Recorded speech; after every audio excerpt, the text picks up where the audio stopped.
Good afternoon, everybody. Good morning to those who are not in Ghana. Good evening to those who are in the evening time. So this afternoon in Ghana, we want to say thank you so much for joining us, Raphal Medical Centre. Raphal Medical Centre is a multi-specialist hospital. We are located at Community 10 in Tamale. Yeah, so we do everything. We are a private facility. We take most of the private health insurances. In fact, we have two branches. One is in Community 10, Tema, and then there is one at Tema TDC. At Tema TDC branch, we take national health insurance. And then the Community 10, we take the private insurances, and then you can also come with your own money. We will accept it. Whichever way you come, we are ready. We are not too expensive. We are okay for everybody to come along. Whichever discipline that you want, or whichever specialty that you want, we have specialists who are available to attend to you. By the close of our program today, I think that we'll put our numbers there.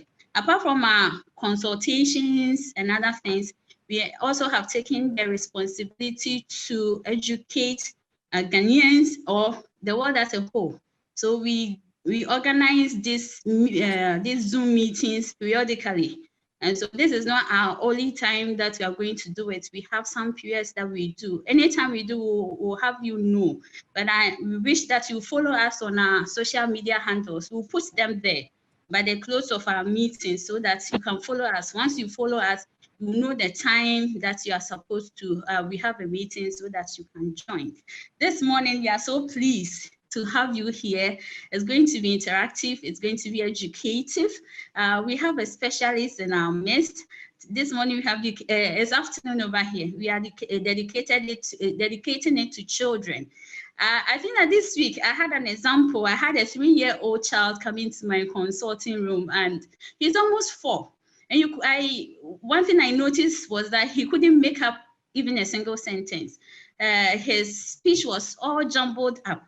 So I asked the mother,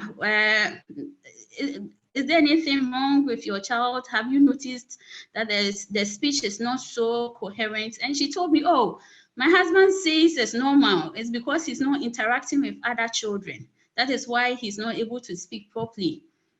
So I asked her to join. I hope that she's part of this meeting with her husband, because most of us, that's what we do. We ask other people and they say it's normal. We see these problems with our children's development and we say it's normal. This afternoon, we are pleased to have a pediatrician in our midst. Her name is Dr. Dumor, Dr. Evelyn Abena Oppongwaa Dumor. She is an award-winning pediatrician with expertise in newborn health, child development, and neurodevelopmental disorders, particularly Autism Spectrum Disorder, and Attention Deficit Hyperactivity Disorder. She's a strong advocate for learn the signs, act early. I mean, you learn the signs in your children and then you act early so that you will be able to, help your child to be able to grow properly. Designed to track a child's developmental progress and early intervention. She's a married woman. She has an amazing husband. His name is Professor Koshi Dumor, and she's blessed with 3 children.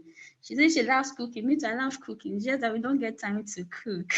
She loves cooking and gardening. As for gardening, I can't say I like gardening. When I do a backyard garden, it doesn't work well for me, so probably I'll learn from her. Anyway, Dr. Dumor is she's a special person. I think she comes to, anytime she's in Ghana, she visits us at Raphal Medical Centre. She gives us lectures. You can see she has passion for children. She has passion for newborns. She has passion for development, childhood development. So today, I think I'm talking too much. The time is going. So I introduce you to Dr. Abena Oppongwaa Dumor. Meanwhile, as we are going on, if you have any question, you can put your question at the chat room. I'll get your questions together and we'll be able to ask. But even after that, if you also want to ask your own questions, you can ask your questions when the time is due. Thank you so much for joining us. Dr. Dumor, please. we are ready for you. Thank you, Mrs. Ado. I really appreciate this opportunity. As you said, our relationship goes back a long way, and I'm always excited to have an opportunity to talk about something that is so dear, that I'm so passionate about. I'm going to try and open up here and share my screen. Give me a second. All right. So as Mrs. Ado said, I'm a pediatrician. I'm a wife, a mother. I'm a child advocate. I am a strong believer in learn the signs, act early. So today we are going to focus on tracking your child's development for the first 2 years of life. I have no financial disclosures. Raphal Medical Centre has been an amazing partner for me, giving me opportunity to share some of the things that I know in pediatrics, share my expertise anytime I'm in Ghana. In addition, I've had the opportunity to work with Hope Setters Autism Center. It's also in Tema in Community 11. And that has also given me the moral fortitude to even continue and advocate more for learning about developmental milestones and early intervention.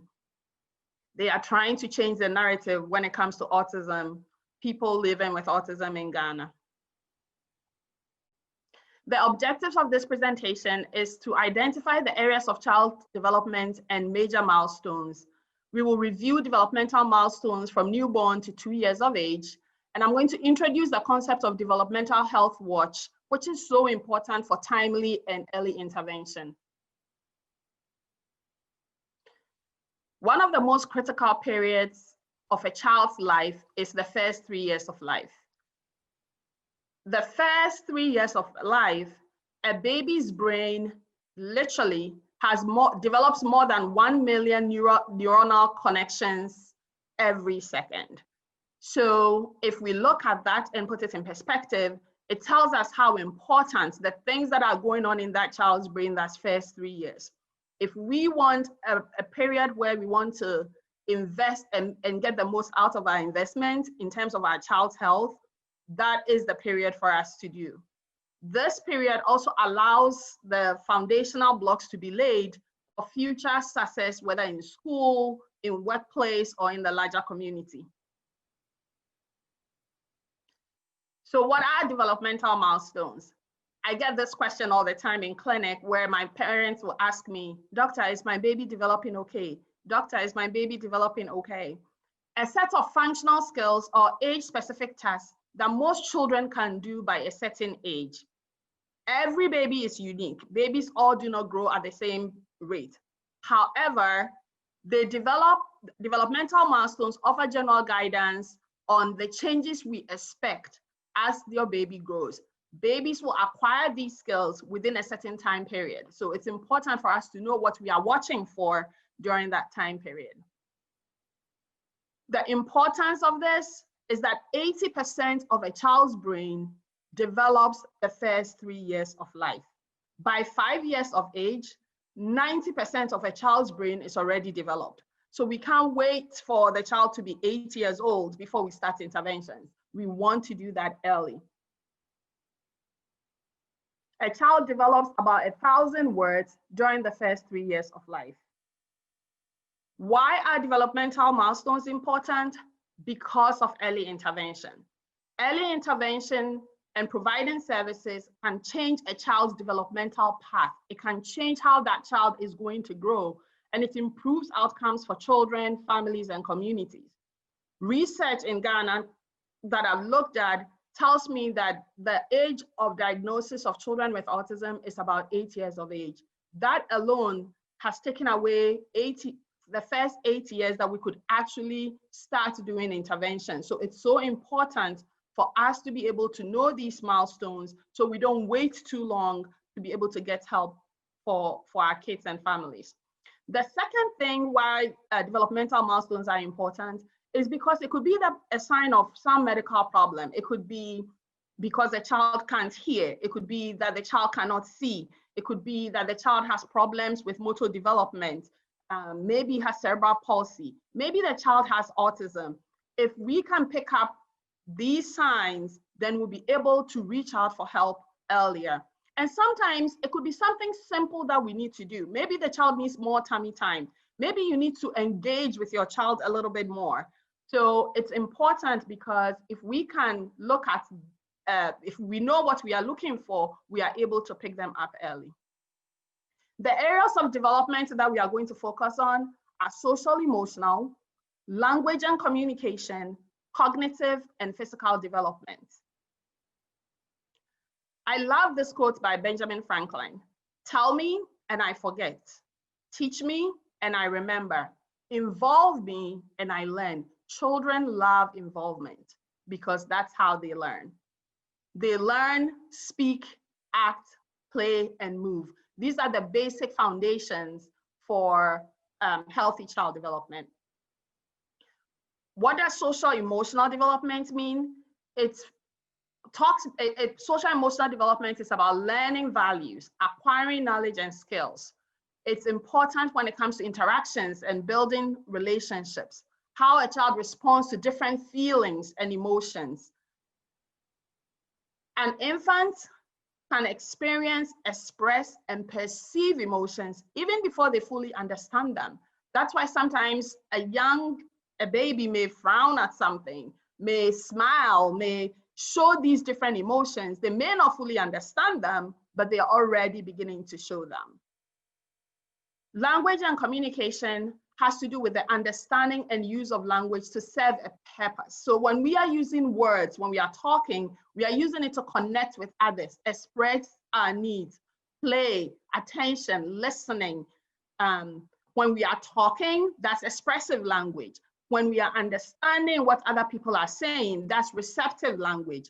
Sometimes we use our body language and gestures also to communicate. So even though we don't have words, we can still use our body language, our eyes, our gestures also to communicate. So language and communication involves all these things. When it comes to cognitive development, we are talking about development of the mind, learning, understanding, reasoning, remembering, acquiring intelligence, problem-solving skills. These are very important aspects of a child's development. Then physical movement is usually divided into two. So physical skills usually involve small and large body movements. Small body movements are usually called fine motor skills. So those are movements involving the hands and eyes, how we coordinate the two together to perform a task, such as when a baby is reaching or grasping or carrying something, or eating with a fork or a spoon. That's a fine motor skill. Gross motor skills is what most of us are aware of. Those are related to large muscles, such as the legs and arms. So when we are walking, balancing, running, jumping, climbing, throwing, those are all aspects of gross motor skills. Who helps with a child's development? All of us do, but primarily the responsibility is on parents. So a parent engaging with their child the first 3 years of life, since our focus is on the first 2 years, is so important. In addition to that, family members, if they have siblings, grandparents, aunts, uncles, other relatives, this is why it's so important for all of us to learn about a child's development. Domestic caregivers, for those of us who have house helps, babysitters, nannies at home, they play an instrumental role in identifying what's going on with a child as well, because they might be able to pick up something which a parent may not have seen, or because they spend so much time with them. The community at large, if we think about close associations, educators, teachers, when our kids go to daycare, churches, when they are in the church nursery, they all contribute to a child's development because there's some interaction with people at all these points. Also, government agencies, we need to have policies that are child-friendly, that support systems that are built so that our children who are having difficulties can be able to access services that can help with their development. In the end, a successful early intervention service not only impacts the child and the family, but it also impacts the community and the nation at large. So we are going to focus on the first few months. I love when a baby is born. I get that call, Dr. Evelyn, you need to be here for a baby, and that baby comes out, the first cry. We are also excited. We know the first month of life, baby does more than just sleeping, eating, peeing, pooping. They do so much more. If you can, right on that screen, you see that baby sleeping peacefully in that pose. You can see the second baby with the arms fisted. So that's one of the things that you see in terms of development with the baby. The eyes are open. When they are lying down, they move their head from side to side, especially when they're lying on their belly. They suck on things and they suck vigorously. The head of a baby kind of flops, and so we have to support it. We don't just hold the baby and have the head dangling all over. It's also important to realize that at this age, babies can focus too. They can focus almost 20 to 30 centimeters away. Their eyes may wander and occasionally may cross, and that's fine. That's normal development. Their hearing by a month of age is fully mature. So babies can respond to sounds, which is why it's important for us to know these things. They recognize some sounds. They start to get familiar with parents' voices. And they will start to turn when they hear these voices. The concept of developmental health watch is that if my baby is not doing these things, maybe it's time I reach out to somebody and have a discussion about what's going on.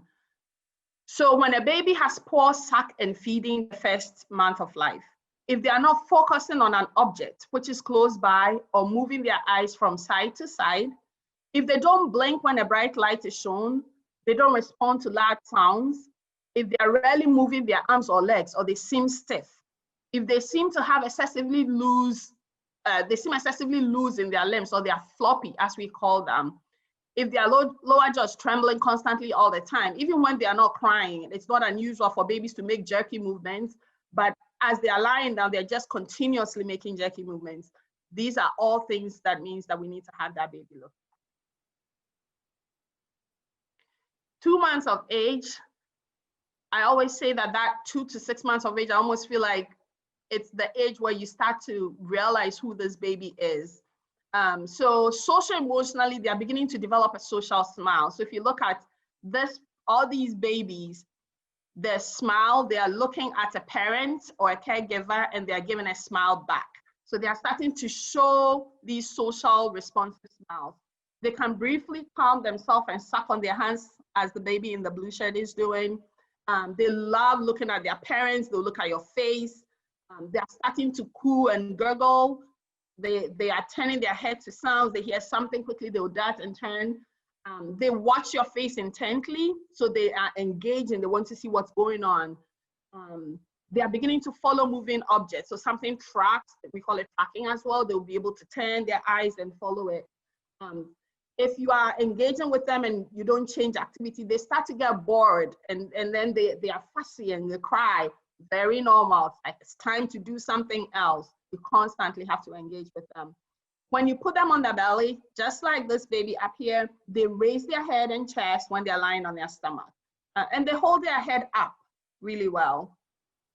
They start to make smoother movements with their hands, with their arms, and their legs. So when you have a baby who is at this age, who has trouble moving one or both eyes in all directions, or their eyes are mostly crossed all the time, if that baby doesn't smile at the sound of your voice or at people, if that baby doesn't seem to respond to loud noises, so they don't get startled or they don't show any signs that they can hear noises, these are important things because there could be something wrong with hearing, for example.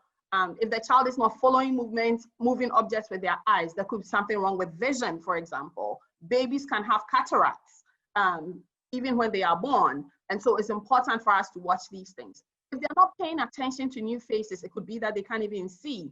They don't bring their hands or notice hands. They are not starting to grasp a little bit. They are not bringing their hands to their mouth. If a baby cannot hold her head up when they are when pushing on their belly, that's another example that this is definitely something that I need to have a doctor look at by the time that baby is 2 months old. 4 months is one of my favorite ages. This is when they are like social butterflies. They don't care whether you're a stranger. They will smile. They enjoy playing with other people, and they'll cry when play stops. You can see how excited this baby is, just grasping on his legs. They imitate movement. So they see something, they try and do the same. Facial expressions, you smile, they will smile at you. You frown, they may change their facial expressions. Language and communication, they are starting to babble. They start to imitate a few sounds. Sometimes you hear them say something and you almost think like they said what you just said to them. Cognitive wise, they're starting to recognize familiar objects and people. So if mom does this around the room, they will turn and look at mom, because now they can recognize who mom is. They are starting to use their hands and eyes in coordination. They respond to affection. They love affection at this age. They smile at the sound of your voice, and they'll turn their head to whichever direction. In terms of physical development, this is the age where babies are holding their head steady. The head and the body moves together.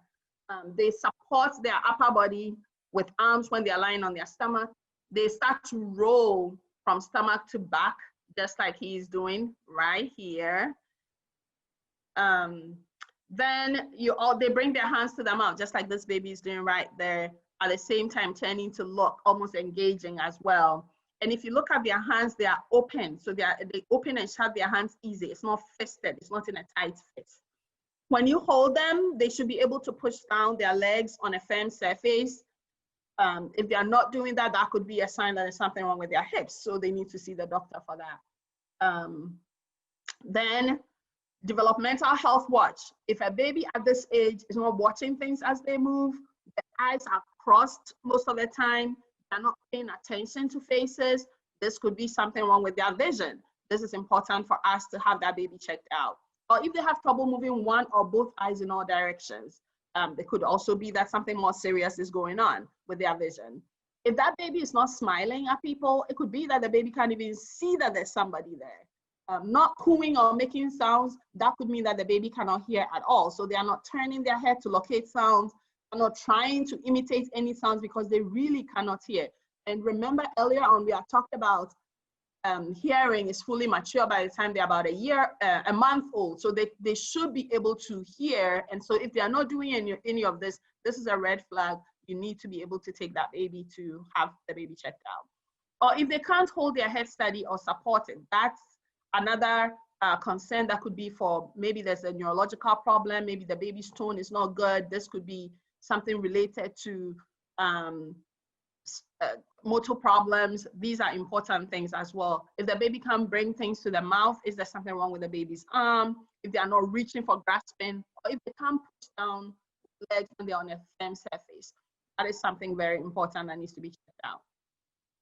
By 6 months of age, babies enjoy social play. They like that parents sing to them and hold them and engage with them. They enjoy looking at themselves in the mirror. All of a sudden, they realize that in the mirror, there's somebody else there, and who is this baby in there?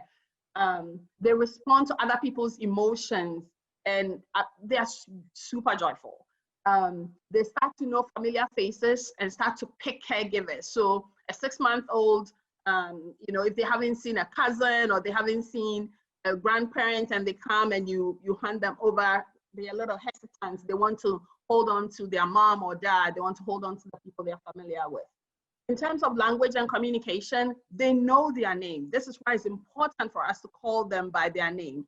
They know their name. You call them and they respond. They will turn and they'll look at you. They start to understand the concept of no a little bit. They distinguish emotions by the tone of your voice. So they can tell when you're happy, they can tell when you're serious, they can tell when you're being firm with them. They respond to sound by also making sounds. So you can almost have a conversation where they go la la la la la la, and you also talk and then they talk back. They use their voice to express joy and displeasure by making sounds. So when they don't like something, they start to make you aware that they don't like it. So they babble more, they start jabbering with the M and B sounds. Cognitive-wise, their distant vision is matured, so they can look at things from far. They have developed full color vision by the time they are 6 months of age. And the ability to track is so much better in terms of tracking objects and people moving. That's why by 6 months, a baby will turn and look and can see you even when you're a little bit far off. They reach out for things, and then they start to transfer things from one hand to another. They get curious around them, what's going on around. They start to look. They bring objects to their mouth as well. Physical development, this is the age where baby starts to roll both ways. So they can roll from front to back or back to front. And then they sit without support. If you look at these babies right here, they're all sitting without support. They like to, they can support their whole weight when they are standing, and they like to bounce. They really like to bounce. So when you hold them, they kind of jump up and down. They like to bounce at that age. And then they are starting to use what we call raking grasp. It's when they use their whole hand rake to try and pick up things. Developmental health watch. What are the things I need to watch for? If my baby is not doing these things by this age, I need to start to reach out for help. If the baby doesn't try to get anything that is within its reach, if they are not responding to sound or turning their head to sounds, if they are not following objects which are both near and far, if they don't laugh or make squealing noises, if they show no affection for caregivers, if they are not trying to attract your attention through their actions, it's almost like when they are doing these things, they want you to engage. So if that baby is not doing that, that is something that requires for the baby to be checked out. If they are not making any sounds at all, it could be that the baby cannot hear. If they have difficulty getting things to their mouth, they are not rolling over in both directions, they cannot sit even when you are helping them to sit, the baby is so stiff, or they're just so floppy at age. You expect them to be able to maintain a good tone. So if they are very floppy, like a rag doll, they don't have any tone at all, this is a time where you need to take that baby for that baby to be seen. So by 9 months of age, your little baby is starting to develop their own personalities. I love this picture right here because that's me at 9 months of age and me holding one of my favorite toys. I still love cars, even now. But more importantly, is just looking at some of the things that babies are doing at 9 months. They may start to be a little bit afraid of strangers, so don't get offended if your friend's 9 months old or your sister's 9 months old doesn't want to come to you. It has nothing to do with you. It's more that they want familiarity. They want to stay with what they are familiar with. They have favorite toys. That's mine over there, holding my toy. They are clingy with familiar adults. Language and communication, they understand no. They make a lot of different sounds. Mama, mama, mama, ba, ba, ba, ba, ba. They copy sounds and gestures. They use fingers to point at things. I remember I was having a discussion with one of my moms about a child's development. The child was 9 months old and she was holding the child and the child is facing me. And as I'm talking, I'm making these gestures. This 9 month old starts making the same gestures as I am making. It was just an amazing thing to see. Cognitive wise, they start to watch the path of something falling. They love games like peekaboo. They start to put things in their mouth. They may hold their own bottles. They look for objects that are, if you hide something and they see it, they start to look for that. They're starting to use their thumb and index finger to pick up things, and they start to finger feed. So this is a good time when you put food in front of them, little pieces, they can be able to pick them up. Physical development, they can sit without support. Look at how this baby is balancing himself so good. And then they like to get on all fours. They are crawling, like this baby's doing over here, that baby's doing that, that baby's doing that. They stand and hold on to things. So developmental health watch, if a baby by 9 months is not bearing weight on legs with support, not sitting with help, the baby is not babbling at all, mama, baba, dada. The baby is not playing any game. So you're trying to do peekaboo, the baby is not interested.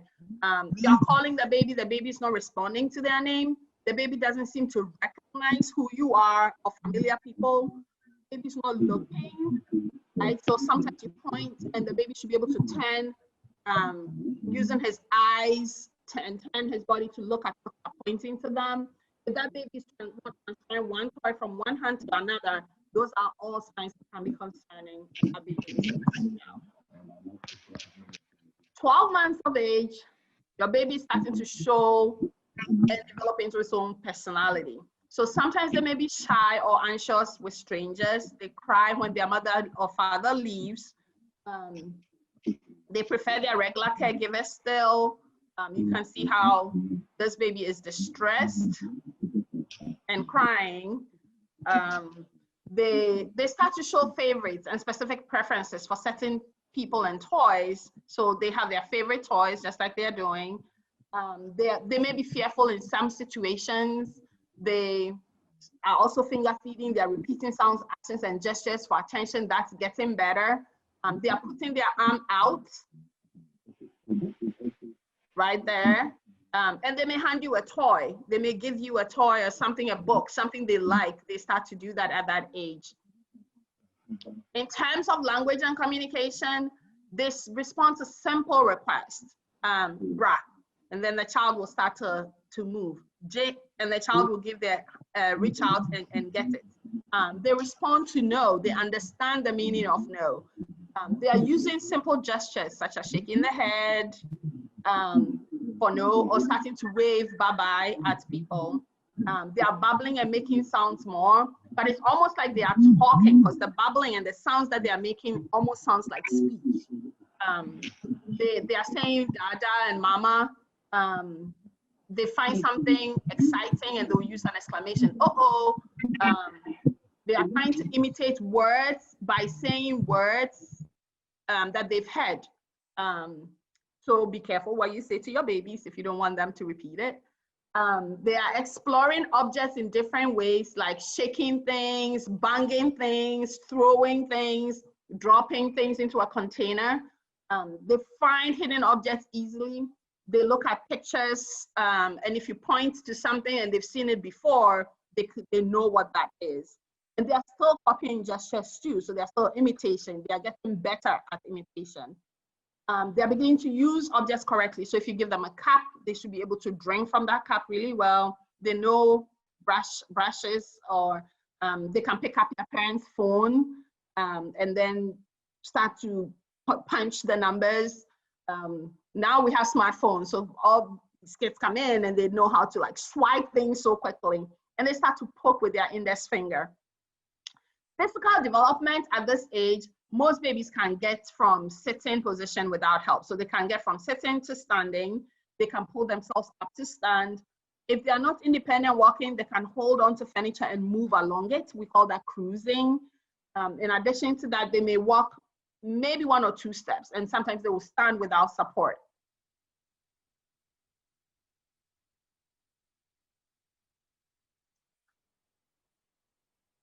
Developmental health watch. What am I supposed to keep an eye on? If a baby is not searching for things that are hidden whilst they are watching you hide that thing at 12 months of age. If that baby is not learning any gestures like waving or shaking their head, if they are not pointing to objects or pictures, if that baby by 12 months is not crawling, if they just, or they are crawling but they've dragged one side of their body the whole time and they've been doing that for more than a month, if they can't stand when they are supported, so if you hold them, they can't even stand. If they are not saying single words like mama and dada, or if they acquired skill before and now that skill is gone, that's another reason to have the baby looked at. 18 months is one of my favorite ages as well. I mean, I think all of them are my favorites, but 18 months, you see more of that baby's personality as well. And it's an important milestone because that's when most parents begin to at least pick up that there's something going on and I need to do something about. And as an autism doctor, this is one age where I really want our parents caregivers, educators, doctors, healthcare professionals to pay attention to, because this is one of the early ages that we can actually pick up a child who has a developmental disorder such as autism, and we can start to make interventions. Because that's when most parents realize, okay, my child is 18 months, it should be doing something, and it's not doing it at that age. So when it comes to social emotional development for an 18-month-old, they like to hand objects to others to play. They see you there, they'll give you an object. They show affection to familiar people. They like to hug on them, kiss on them, want you to hold them. They start to show a little bit of temper tantrums, so they don't like something and the whole world goes, they go bonkers, they throw themselves out. They may be afraid of strangers. They cling to caregivers in any new situation that they are not comfortable with. They explore. This is an age of exploration. They are, they like to figure out what's going on, and they'll do that when a parent is close by. In terms of their language and communication, they are saying several words by this time, several single words. J, bra, pop. They can tell you those things. They are using simple phrases. Debbie, Jai. They are kind of like starting to pick up some of these things. They point to show what is wanted. So if they are giving them something and there are 3 things or 2 things, they'll be able to point and say this one, or they'll shake their head no if you give them the wrong one. Cognitive wise, they know what ordinary things are for. So they know that the phone goes to the ear, and so they may pick up a telephone and do that. They know that they can use a spoon to eat, so they pick up a spoon and they'll imitate and put it to the mouth. They point to get attention of others. If you have a doll, this is a good age that you tend to see the interactions with their dolls. They will, a doll or a stuffed animal, and they'll pretend to feed that doll. They start to point to one body part. So they know the ears, the nose, the mouth. Some people point to that, or sometimes you tell them, where's your nose? And they'll point to your nose. They start to scribble. They can follow one-step verbal commands. When you tell them sit, they can sit down in that place. Physical movement by 18 months, they can walk independent. They may walk up the steps and run. As they are walking, children like to pull toys with them. They can help when you're trying to undress them. They'll lift up, raise their hand. They can drink from a cup. They eat with a spoon. So developmental health watch for this age, if a baby is not pointing to show things to others, if they are not copying others or imitating, if they are not gaining any new words, they are stuck. Mama, dada, nothing else has happened. They don't have at least 6 words. If they don't know what familiar things are for, they are clueless as to what the function of a spoon. They don't notice or mind when a caregiver leaves or returns. So you leave and it's like they're in their own world. These are signs that this child needs to be checked out. If they can't walk or some skill that they acquired before 18 months, now they don't have those skills anymore. That is also another red flag, which means that the child needs to be looked at. 24 months, you have your little toddler all over the place, their own personality. They are such a delight at this age as well because they're starting to talk more. They imitate the behavior of adults and older children. So if as an adult, you have to be careful what you do around them because they are going to pick up. If they no, you are, engage in some behavior that you don't want them to pick up, you better don't do it in front of them. They're increasingly aware of self as separate from others. So they know that they are independent of other people and they start to demonstrate that independence. And they start to show a little bit of defiant behavior. So you tell them to do something and they don't want to do it, and they can tell you that they don't want to do it by their actions or sometimes by saying no, they don't want to do it. They play beside other children, but they also get excited when other children are around them. They start to chase them around and play chase games with them. And they can have some episodes of separation anxiety. So when they are separated from a regular or familiar caregiver, they start to show some signs of distress. In terms of language and communication, they're starting to point to objects or pictures when it's named. So they're familiar with, say, a cup, and if they see a picture of a cup, or you say the cup, they will point to it. They know what you're talking about. They know familiar people. Sometimes they know their names. They are starting to use 2 to 4 word sentences. So they are talking in simple sentences and phrases. They will follow simple instructions. Brian, kofao bag, kofao shoes. They'll be able to do that. And they repeat words overhead in conversations. I can't tell you how many times that happens, where a 2-year-old comes for just a developmental check, and all of a sudden in the conversation, they'll drop a word and the parents are like, I don't know how she picked up that word. And I said, well, if you said it, they had it. The shows that they watch, if they hear something, it registers in their brain and they are going to drop that word as well. And if the word is associated with certain things, they will say it as soon as that thing happens as well. In terms of cognitive development, I call them budding detectives, because they will find hidden objects. Even when you hover it under 2 or 3 things, they're like pulling and prying, trying to find out what's going on. They're starting to sort things by shapes and colors. They would turn over a container and pour out what is in there. This is a great age where they make simple make-believe games. I have a friend, and we had gone out to the restaurant with a 3-year-old, the whole family, and we were sitting down and eating. She picks a knife and the fork, and she goes, "This is mom, this is dad," and she starts talking, you know, literally playing a game with that. She was able to just use objects to represent what she was familiar with. So they're starting to play make-believe games. They can build towers of blocks. They may use one hand more than the other. They are following 2-step instructions. So when you're going out with them and you're like, oh, pick up your shoes and, you know, get your bag and let's go. They are ready to go. Pick up your shoes, put them in this room. They are ready to do that. And they can name items in a picture book as well. So common things that they've seen to be able to do that. Physical movements, they should be independent walking. They can walk up downstairs with support. They can carry a large toy with them, or they have several toys with them, or they are pulling a toy behind them. They are beginning to run better. They can kick a ball and stand on their tippy toes.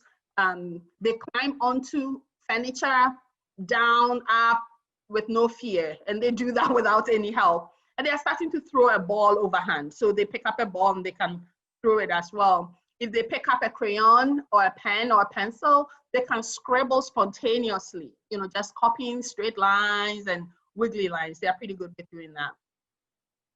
So at this age, Developmental Health Watch, if your child is not using 2-word phrases or talking more than just saying 1 word, if they don't know what to do with common things, like the function of a brush or a phone or a fork or a spoon, if they're not copying your actions and words, if they are not following simple instructions, like they don't understand what you're telling them, if they're not walking steadily, or if all the skills that they had acquired, all of a sudden they are losing these skills, that is a red flag. This means that this baby needs to be checked out.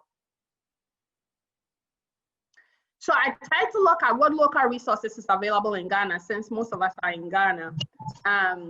So you know the maternal and child health record book that, you know, are given to parents, moms when they are pregnant, and then, you know, when they give birth. So in that book, there is a section where you talk about, so this is the front cover of the book, and then that's the back cover of the book. So to make sure that we are familiar with it, in the book, there's others also call it the weighing book.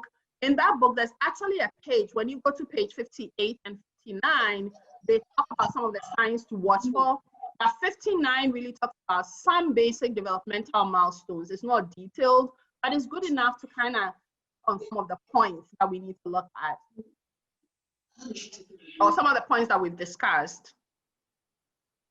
In terms of other resources, there are so many apps out there when it comes to development, a child's development. So if you are a very app savvy, likes to be on the internet, there is something called the CDC milestone tracker, which is from about 2 months to 5 years. I recommend this to my parents all the time. They have detailed milestone checklists, when to act early, tips and activities to engage. Sometimes parents are, well, what should I do with my child?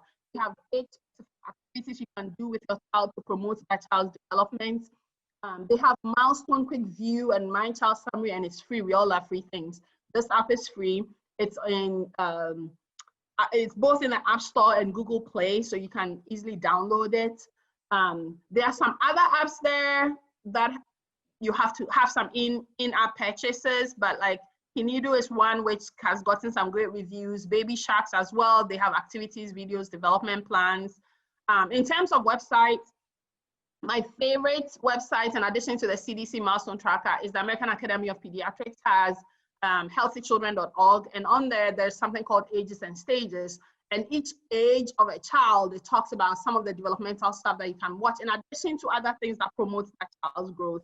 The CDC Learn the Science Act Early. That's also free. You can just go to that website and look at it. The Developing Child at Harvard has a really good article on what is early childhood development, which encompasses so much about social emotional development, interactions, social interactions, childhood experiences, and how that impacts a child as the child is growing. Then there's the Child Mind Institute. They also have some really good information on child development as well. On the Ghana side, there's Early Childhood Development 0 to 3 program. I think that's in connection with USAID. They have some information there as well. So these are good resources that you can look at and check and make sure that your child is doing okay. In summary, I do want to say that milestones matter. Knowing your child's milestone, or where the child that you are taking care of, whether it's in school, in the nursery, as a physician, as a nurse, is important, because if you know them, then you can make a difference with early intervention. Children need interaction and activities to keep them healthy and to develop normally. It's not okay for a child below the age of 2 years to sit on the phone and watch shows without any engagement and interaction. We know that early intervention can make a difference in a child's life. If you catch a problem early, you can get help early. Thank you. Thank you so much, Dr. Dumor. You've taught us a lot today. Particularly learned a lot from you this afternoon. Please, not to waste time, there are some questions that some of our people have put across. We'll handle them question by question. I hope that will be okay, because if I read all for you, we might miss some of them. Okay. So I'll start with the first question. The first person wants us to enlighten a bit on baby jerks and twitches. Which of them are normal, and when do you think that is abnormal? Sure. Jerks and twitches, yes. Okay. So that's the first That's question. a very, very good question. So I know the focus of this this discussion was really on knowing the normals, but also knowing the abnormals and what to watch for. So babies can have jerky movements, especially when they are asleep. They are called benign myoclonic jerks, or just sleep jerks that they have. And most of the time, the first few months, usually about the first 2 to 3 months, it's really normal. They'll be deeply asleep, and then they'll just, like eject the body, or sometimes it's almost repetitive. Sometimes the whole body, or it may just be one part of the body. For the most part, if they are asleep, that is pretty normal. If they are awake and you hold onto the jerk and the jerk stops, that's normal. If the jerking persists and it's not getting any better, it's happening when the child is awake. It's not just happening when the child is asleep. That could be that the child is having seizures, in which case it is important for that child to be checked out by a doctor. Okay. Thank you very much. Please, the second question is, can you give us some signs of autism? Signs of autism. Signs so of autism. Autism is one of my one of the areas that I'm so passionate about. So autism, really, it's the basic thing I would say about it is that there are two main areas that we need to watch for when it comes to autism. So we talked about communication and language and social interaction, social emotional development in kids. Children with autism has difficulties with social communication. So when we use language for a function. So if I'm talking to you and I'm using words, I'm using it for a function to either communicate an intent or communicate something, or I'm using language to request, I'm using language to bring your attention to something. I'm using language to give you information. In addition to that, I don't always have to use language. I can use my body gesture. So you can tell by my facial expression that I'm very upset, I'm very happy. You can tell by the way I'm giving you a hug, or by the way I'm noticing what you are doing. Those are areas of social communication that children with autism can have difficulty with. So they may not look, they may not understand, they may not speak, they are not using their body gestures for function. They are almost always in their own world. They don't care whether a familiar person is around. They just do those things. So that's in the area of social communication. And also when it comes to interaction and play with other children, they may not even notice that other children are there. Or if they are there, they don't want to sit close to them. They're in their own corner doing their own thing. They have activities that they like. And so when they are playing those activities, they are good, but they are not flexible with moving on from that activity to a different activity. Then there's a whole area that we call restrictive repetitive behaviors and sensory behaviors. And those are when they are so engaged in what they are doing that there is no flexibility. They are either lining toys, they don't know the function of the toys or tools. So if they have a spoon or they have a bowl, it is not any different from just a block. You know, they don't understand that the spoon is for eating necessarily. That's the function of it. Or if they're playing with a doll, there is no imaginative play with that doll. They just line their items. Sometimes they have other behaviors such as rocking back and forth or spinning or hand flapping or twisting. They like to hang upside down. They just want things done a certain way and very specific. There's no room for change. It has to be done. I have my bath, I put on my pajamas, I have milk, and I go to bed. And if that doesn't happen in that order, say you decide to give milk before having a bath, that's a problem. So they're very rigid in that sense. And then they have interest in things which we do not have interest in. A child that age may not necessarily have interest in. So light switches, they like to turn light switches on and off. They may be fascinated with the ceiling fan just moving and can look at it all day. They may be fascinated with water, not to engage with the water, but they're fascinated with how the water feels on their hands or how it keeps dropping when they turn on the faucet. So children with autism have these things, and then they can be very sensory. Loud noises bother them. They like certain types of clothing. They look at things and they peer at it. You know, they almost like they're inspecting that thing. So when you have a child who is doing some of these things, that could be that the child has autism. That child needs to be evaluated by that, and your first step is to reach out to your healthcare provider. And if your child is young and ends up with autism, remember that we know so much about it now than we did before. And there are things that we can do. This is where centers like Hope Centers become important. You want to try and get that child help when they are little. Early intervention will help them to acquire those skills. If you remember earlier on in my slide, I had talked about the brain is connecting 1 million neurons per second the first 3 years of life. 80% of a baby's brain development occurs during that period. So it's so important for us to be able to see these things and try and get some help for the child. But autism in itself, there's so much to talk about it. So this is just like a little gist about it, but that is something that we can talk about at another time. Thank you so much. I think that we'll make another time and then discuss about autism as a whole, so that we can all ask our questions that we have on autism. So I'll go on with the next question. We have quite a number of them. Our next question is, when do you tell if a child is left or right-handed? I think the person wants to know the months at which you will tell if the person. So most of the time, from about a year old, you can tell by the child reaching out. Usually we use one hand. Before a year old, they use kind of both. Definitely by 2 years of age, you know whether your child is left-handed or right-handed.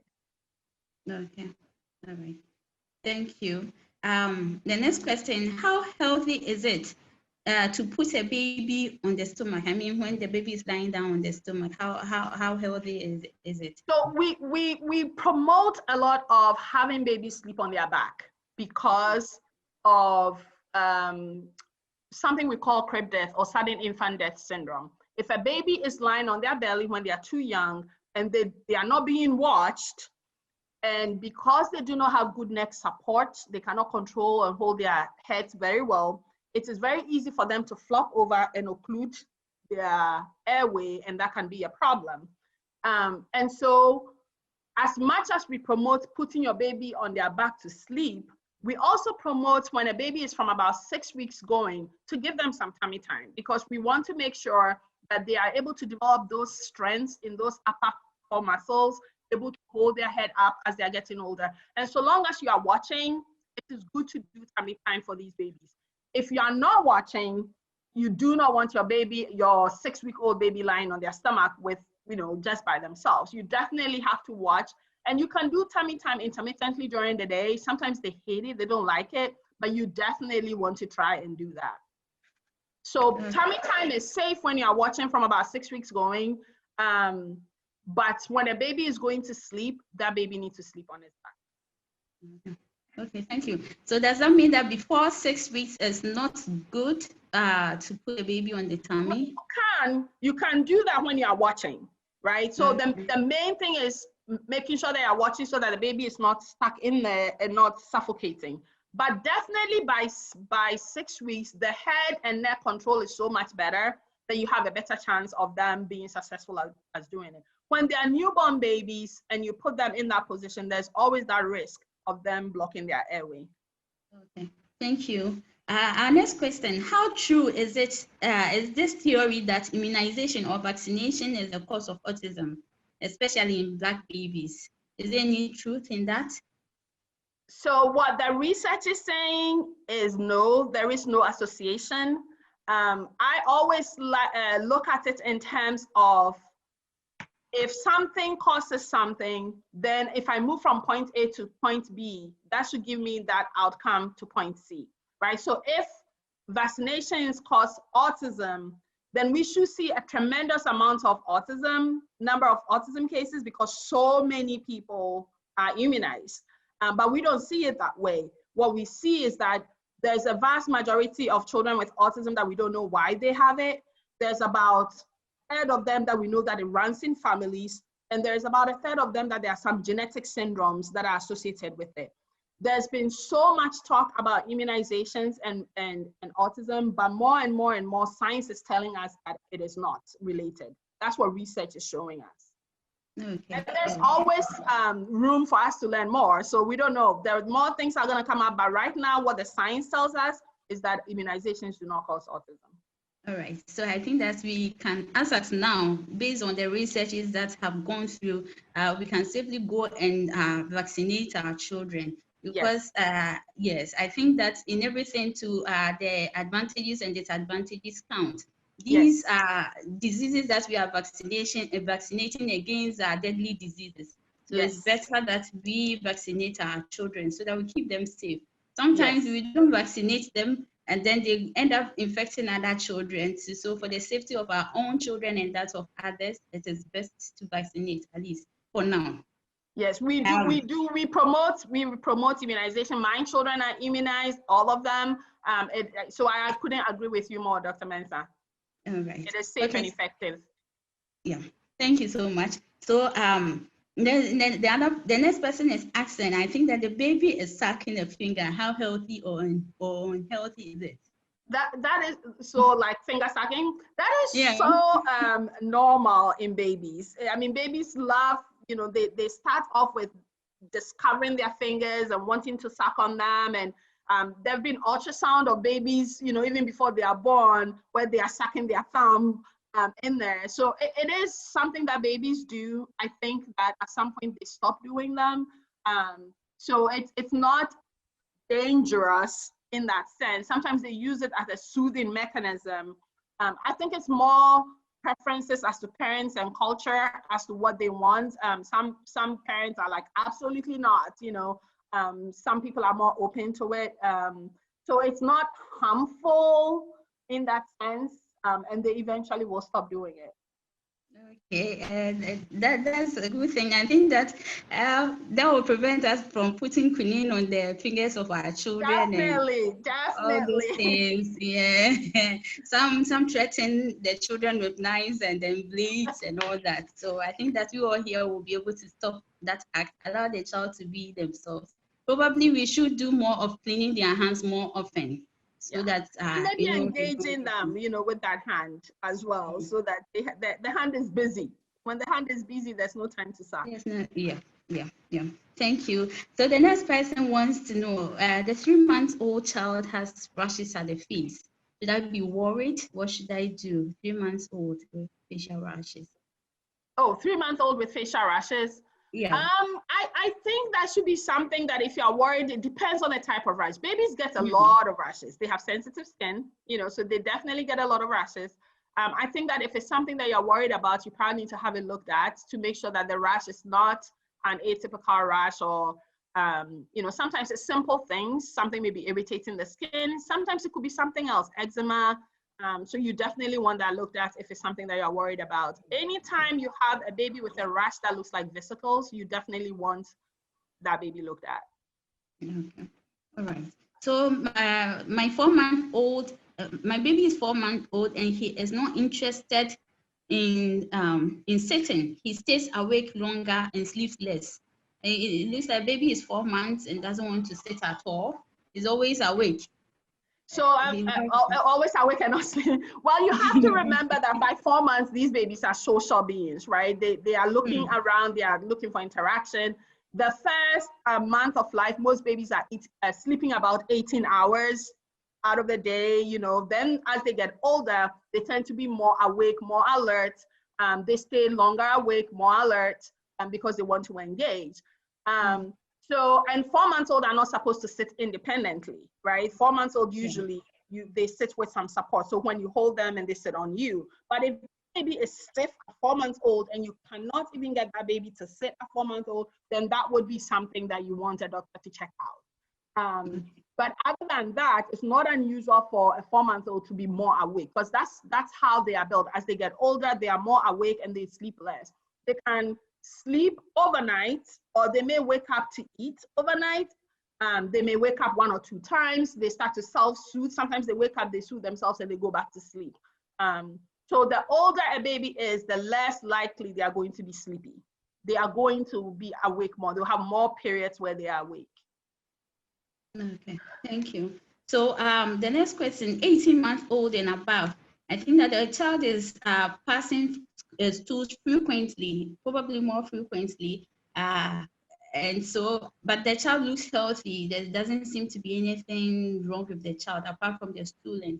Should the mother be worried? That's a question. So I think it depends on what is normal for that child. So when the mom says the stool is frequent, the consistency of the stool, the nature of the stool, the color of the stool, what the child is eating, if the child is growing well, growing healthy, there are so many different things that can contribute to it. So if a child is having 4 or 5 watery stools every single day, that's something that you want the child to check out for. So it could be so many different things. I don't want to give a diagnosis with that without actually seeing the child. It's important for us to have an established relationship.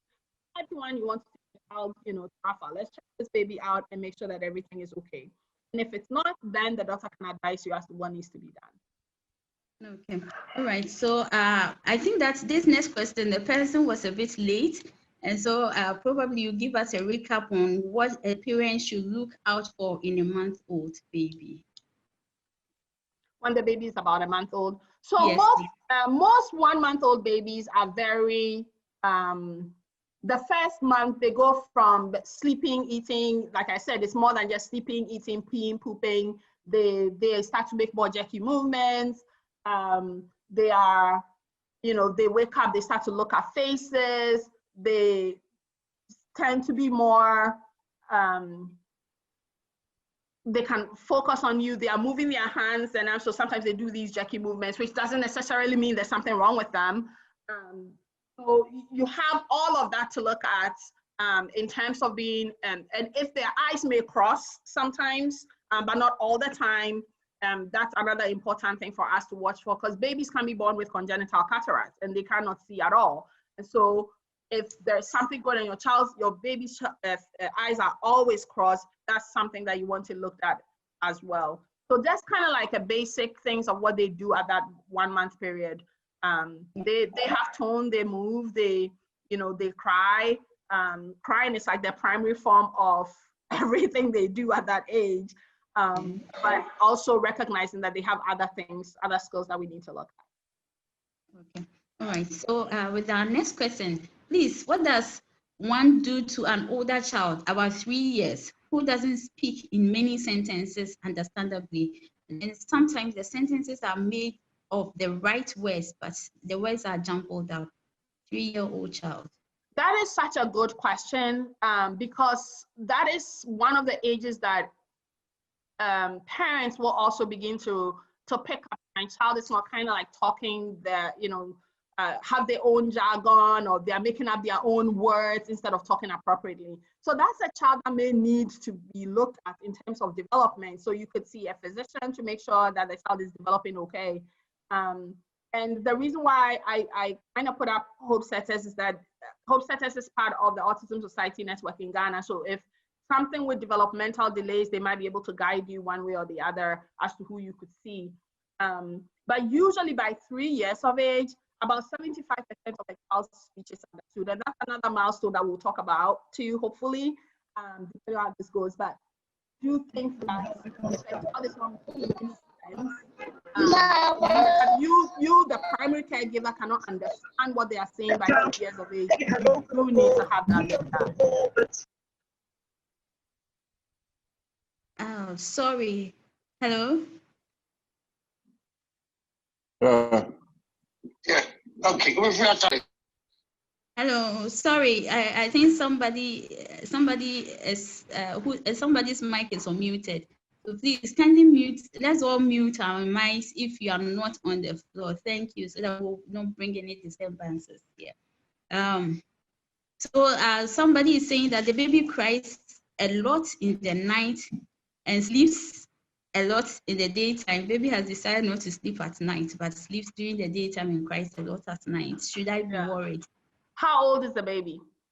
In fact, it wasn't mentioned. I hope the person will give me the baby. So it depends, especially the first few weeks after delivery. So the first few weeks after delivery, especially if you had a baby who was really active when mom was pregnant, in the night, they tend to kick and be more active there. Once they are born, it takes them a little bit of time to transition from, almost like they have their days and nights confused, is how I say it.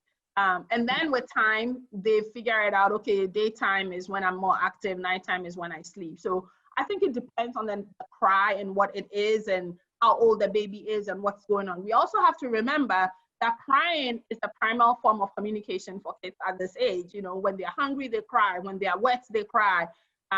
When they've pooped, they cry. When they want you to hold them, they cry. So in terms of looking back, it's important to be able to tell what is the meaning of the cry to guide you as to what to do. And if the cry is persistent, then you probably need to have that baby checked out. There could be something going on medically, and that's where, a healthcare provider will be helpful. Okay, thank you. The next question is, what causes congenital hypothyroidism in a newborn baby, and how can it be treated? What is the side effect for a baby suffering from this? I would say that when we say something is congenital, then it means that the baby was born with it. That's, kind of like just a basic thing. So hypothyroidism has to do with the thyroid. The thyroid is one of major organs in our body, plays a very important role in overall body development. If you have a baby who has congenital hypothyroidism, that baby needs to be seen by a specialist, and that baby needs to be on, depending on the levels of thyroid hormones that baby has, might need to be on supplements for the rest of their life. And it's important for you to understand that congenital hypothyroidism can affect a baby's cognitive development. So if you remember, when we're talking about cognitive development in children, we're talking about the development of the mind and, all the things that goes into it. And so if you have a baby with congenital hypothyroidism, that baby needs to be seen by a specialist. And the earlier you act, the better. So this is one where you can't just you can't wait. You have to have that baby looked at right away. They have to do some tests to figure out what's going on and put that baby on medicine. And that baby, even when the baby is on medicine, the baby still needs to be monitored for growth, needs to be monitored for certain changes. So I think it's important for the person to at least take the baby to see a doctor if they have it. Okay. And so on this same question, how would the mother know or the parents know that this baby might be suffering from congenital hypothyroidism? That's a good question. So in where I practice, children are screened for that when they are born. So in Ghana, you know how we have the newborn sickle cell screen? Here where I practice, we have a screening test for that where they check thyroid levels in babies. And that's how we are able to pick them up. Because sometimes you cannot tell just by looking at the baby. Babies all kind of look the same when they are born. So if they have something going on with them, you may not necessarily know that there is that going on. And, so I'm wondering how that mother knew, or that the person who asked the question knew that the child had congenital hypothyroidism unless it's checked out. Yeah, it has to be checked out. But there are certain features that they can have also as they are growing, based on the size of the fontanelle, the tongue, their feeding. So that's why if you go back to when I talked about by 1 month, poor sac, not feeding, tone, I mean, all those things, that's why they're red flags, right? Because it can be that there is some medical problem going on and that child needs to be looked at. Okay. All right. Thank you. I think that probably we in Ghana should also do more tests. This time we are doing the sickle cell test. I think that probably in the future we'll add the thyroid function test to our tests that we are running these days, so that we'll be able to diagnose early enough. I think diagnosing by a month old is good, right? Definitely. I mean, as early as you can, a lot of the tests that we do are screening tests. And so when you have an abnormality on a screening test, you want to do a confirmatory test. But for parents and for caregivers, I just want you to remember, when your gut is telling you there's something wrong, even when you can't put your finger on it, we have to start getting into that habit of, let me have it checked out. Because if it's checked out, all the doctor or the person may say, this is nothing for you to worry about. If I'm not getting the answers, keep searching for it. Keep going and talking to different people. To healthcare providers who can give you some direction. So when things are not seeming right with your child, yes, some of it may be okay, they will get better, but at a certain age, it's no longer they will get better. At a certain age, you have to recognize that, maybe I do need to reach out to somebody with an expertise in that area who can look at what's going on with my child. Okay, thank you so much. I think this question kind of is more like the one sucking the fingers. The person is asking what's the cause of a baby sucking their lips. I think it's kind of the same. Similar, exactly. It's similar to that. It's similar to the thumb sucking or finger sucking behavior as well. Okay, so we should all see it as normal, right? That it's not unusual for babies to do that. Some of them use it as a soothing mechanism, and they will suck to kind of soothe themselves. I have seen a baby who literally will suck the lower lip until the lip was really puffy, and we have to find some distraction techniques because it got so bad that it will swell up, Okay. So it's not an abnormal behavior necessarily. It's one of the things that babies will do sometimes to soothe themselves. But if it's beginning to be a problem, like everything else, make sure that your healthcare provider checks it out. We shouldn't only take our babies to the doctor when they are sick. We should start to develop relationship with our, healthcare providers where we can take our babies to make sure that the babies are developing okay too. So I have a 5-year-old eats well, but does not increase too much in size and weight and height. I mean, but has weight. I don't know. I don't kind of, but does not increase too much in size and height, but has weight. Probably the child is not that the height is not too good, or maybe the child is not increasing in height, but the weight is fine. I also think that when it comes to, so we are talking about child development. We are not talking about physical growth necessarily. And this is an area of physical growth, right? So I think that you always have to put those things in perspective. This is why in the weighing book or the child health book are growth charts. So we can look at it. So you might look at your child and say, well, my child is gaining weight but not growing in height and size. But objectively, if that child's growth is tracked, it will be able to tell us for sure whether the child is growing appropriately in height, you know, in addition to weight. The second thing is that we always have to remember genetics too. Not everybody is going to be 6 foot and play basketball, right? So our height depends on our genes, right? And so sometimes you may have a child who may not be growing very tall, but growing age appropriate, because every year they are growing about 2.5 centimeters per year. They are getting their, you know, their growth velocity. It's just that they are on that lower scale of that growth chart. So if you're concerned about your child's height, you definitely want that look at too, because there can also be problems with whether the child has some growth hormone deficiency or something going on with, you know, the body, which is interfering with that child's height. So especially when both parents are adequately tall, the siblings are, and then you have a child who is very short, you definitely want that child to be looked at as well. But it's not unusual. I think that it's a multifactorial issue, and, you know, to help you tease it out, it helps to rest your mind if you have a health, you know, somebody check that baby out. Okay, thank you so much. And not all of us are going to be able to play basketball. I think that I can never play basketball, but some people can. Anyway, so the next question is, please, my baby is 23 months now, but has a very tiny penis. Is there cause to worry, or let nature take its own course? Are you talking about a penis? Yes, the penis is quite small.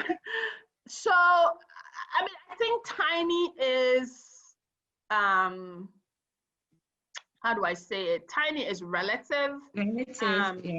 Yeah, so tiny is relative. When you say tiny, what does it mean? Is it just, are you talking about length? Are you talking about size? And then also whether the other parts of that child's genitalia is there, the testicular sizes, the scrotum. I mean, I think a lot more, but if it's so small that you are worried, I will have it looked at, because there can be some health problems with an abnormally developed one. And so you want it looked at to make sure that it's not because there is something going on in that area. If it's just small and everything is, you know, every other part of that genitalia is fine. So testicular development is fine, you know, maybe small in size, but length is okay. Then that's nothing for you to worry about. However, if there's some other abnormalities going on there, I would have that checked out to be sure. Okay, all right, thank you. You know, that part is also very important for parents. So probably the person should see the pediatrician also for a checkup. Probably it's normal. Yes. Probably is normal. Yeah. Okay. So because it could just be there's nothing wrong with it. You know, a small penis doesn't mean that it's not going to function. You know, so there's a difference between the structure and the function of it. And the function of it. I think it's one that I would have it looked at. Okay. Thank you. So the next question, is there a relationship with being left-handed and intelligence? And is it also advisable to force a child who is left-handed to start using their right hands, as we do in Africa? Is there going to be any side effects? I mean, former President Barack Obama was, I mean, is left-handed, right? And he was a constitutional lawyer and became a president of the United States. So there are so many people that are left-handed. I think that we don't have to force children to change from left to right. I have close friends and associations who are left-handed, who are doing well, and they are masters in their field. It doesn't limit you in any way. I think it's just that that's the way they are born, is that they have left-hand dominance. And it should not in any way make them not intelligent. You know, so I think we don't have to force our kids to, that's why by the time they are 2, when you know for sure whichever hand they are using, they are more likely to use their dominant hand. We just go with the flow and help them. Okay. All right. Thank you so much for that. I pray that those of us here will not practice that. I for one, I like people who are left-handed. I know quite a number of intelligent people who are left-handed. So the left and the right hand, they are all the same, created by God. So I think that we should allow our children to be. Our next question is it normal for a baby to have hardened skin around the thigh following immunization? I think after they have taken the injection, that the skin will be hard. Yes, yes, okay. yes. So what I've seen is that sometimes it depends. So the hardened skin depends on whether it is just right after the immunization. So like the first few days after that, it might feel a little bit firm. And then usually kind of goes away. The skin should not change. But I also think you have to think about it in terms of it's a needle that's going in there. Was there some local reaction to it? You know, if it looks abnormal after immunization, you definitely want to look at that as well. You don't want to wait for a very long time. But usually you can have a tiny little knot and they usually go away. If it infiltrates, you know, if it's supposed to go intramuscular, you give it subcutaneous, so into the skin instead of into the muscle, that also you know, can cause something. So I think if the area is looking abnormal, you want it looked at. Okay, the person is also asking whether they can use ice, they can apply ice to it when that place, I think probably right after, if the place is swollen. If it bothers them, and kind of rub the area a little bit, you know. With ice. Yeah. Okay, all right, thank you. So the next, please, my baby is 3 months and she doesn't eat well. Please, what should I do? 3 months, is the baby sucking, or are you doing formula feeding or exclusive? Yeah, so it's a question which is loaded. You have to kind of break it down a little bit. Not eating well for some parents, maybe another parents, the baby's eating really good, right? So there's a little bit of clarification that is needed with that. And then also I think in terms of how much, what type of food is that baby breastfeeding, bottle feeding, that is using formula, how much volume you are talking about, you know, so there's so much that goes into that. I'm not eating well. There's more specifics that you probably need to look at to be able to give a good response. But if your baby is not eating well because the baby is not sucking, because remember the focus of this discussion is on child development. So we are not just talking about physical growth. We are also looking at developmental growth. So if the baby's not sucking at 3 months, it's because the baby cannot hold the head, it's because the you know, the baby's not interested and excessively sleepy. These are reasons that the baby needs to be looked at. And the baby's not gaining weight. If that baby is eating and not gaining weight, that baby needs to be looked at. Okay, all right. So please, is it a good practice to regulate the sleeping pattern of a 1-year-old? Like the parents want to structure the sleeping pattern. You should structure the sleep, otherwise you're not going to get any sleep yourself. So usually from about 3 to 4 months, babies will start to sleep about 7 to 8 hours overnight. They may wake up and eat, and then they can kind of go to sleep. Babies thrive when there's structure. When they wake up, what they do during the day, when they take a nap, when they have lunch, what they do in the afternoon, when they take a nap, what they do at dinner time, when they take a nap, what their whole bedtime routine is. So having a structure is important because it allows that baby to know, to have more predictability, right, as to what's going to happen during the day. And we already have talked about, you know, by 12 months of age, your baby is smarter than you think, you know, they know more things, they are understanding more things. You want to start developing the structure even before that baby is a year old. You know, if you can work around a structure from about 4 months, you know, once they start to develop nap routines around 4 months, so that you are able to have a time that that baby can go to bed and kind of keep the structure, that would be something good.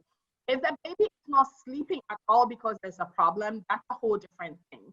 And that will be something that also needs to be looked at too. Okay. Sometimes it could be that the baby even has an ear infection. It's bothering him, which is why he's not sleeping. He's not sleeping. Exactly. Okay. So it will need to be looked at. Okay. All right.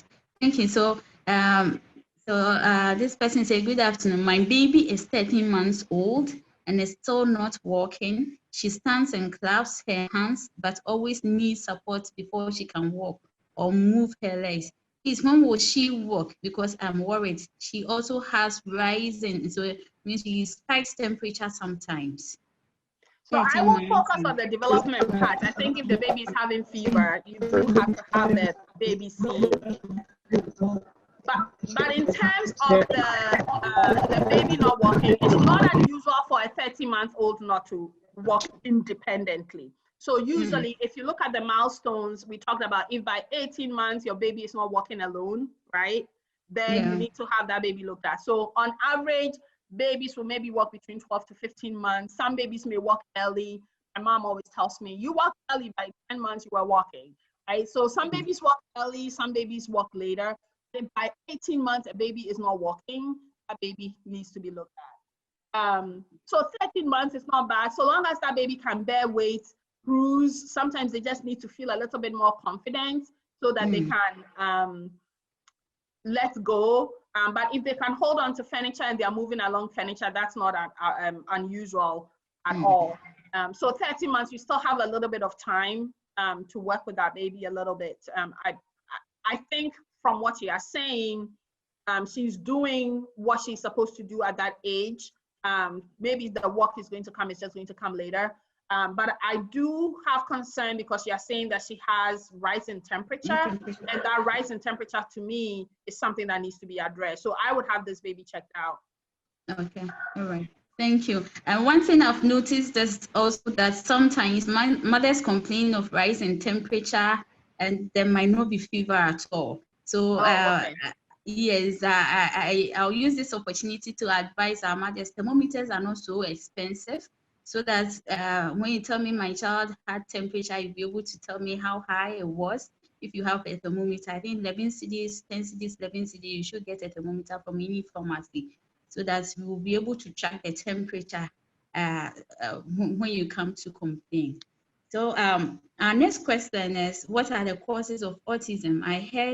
I read the causes are unknown, but I just heard you say gene or once in the family, though a little confusing. What should one do to prevent having a child with autism? So Salome, I think we really, Dr. Mensah, we need to have another discussion on autism because there are so many questions about it, right? And I'm excited about that. I'm glad that we have, parents out there, people out there who want to know more about autism. I can talk about autism all day. So what I would say is this.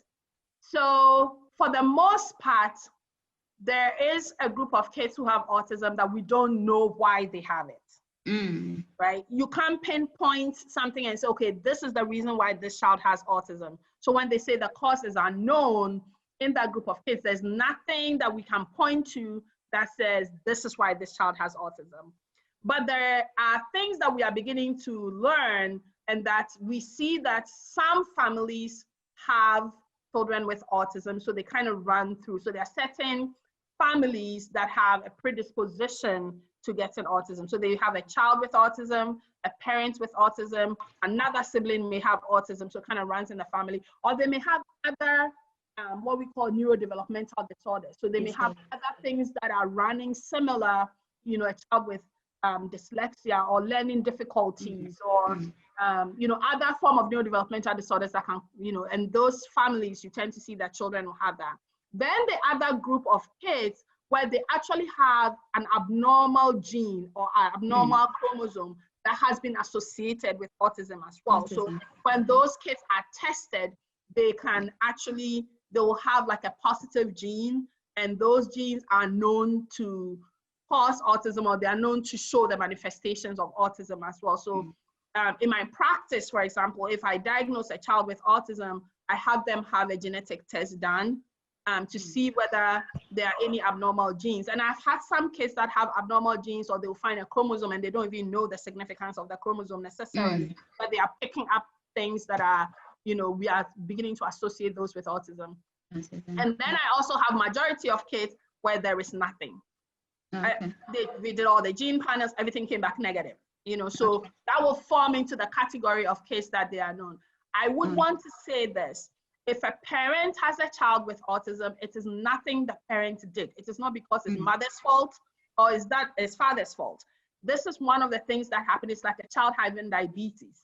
You didn't do anything, the child just has diabetes. It's the same thing with autism. So I really want us to recognize families and parents and siblings with children with autism and recognize that they did nothing wrong.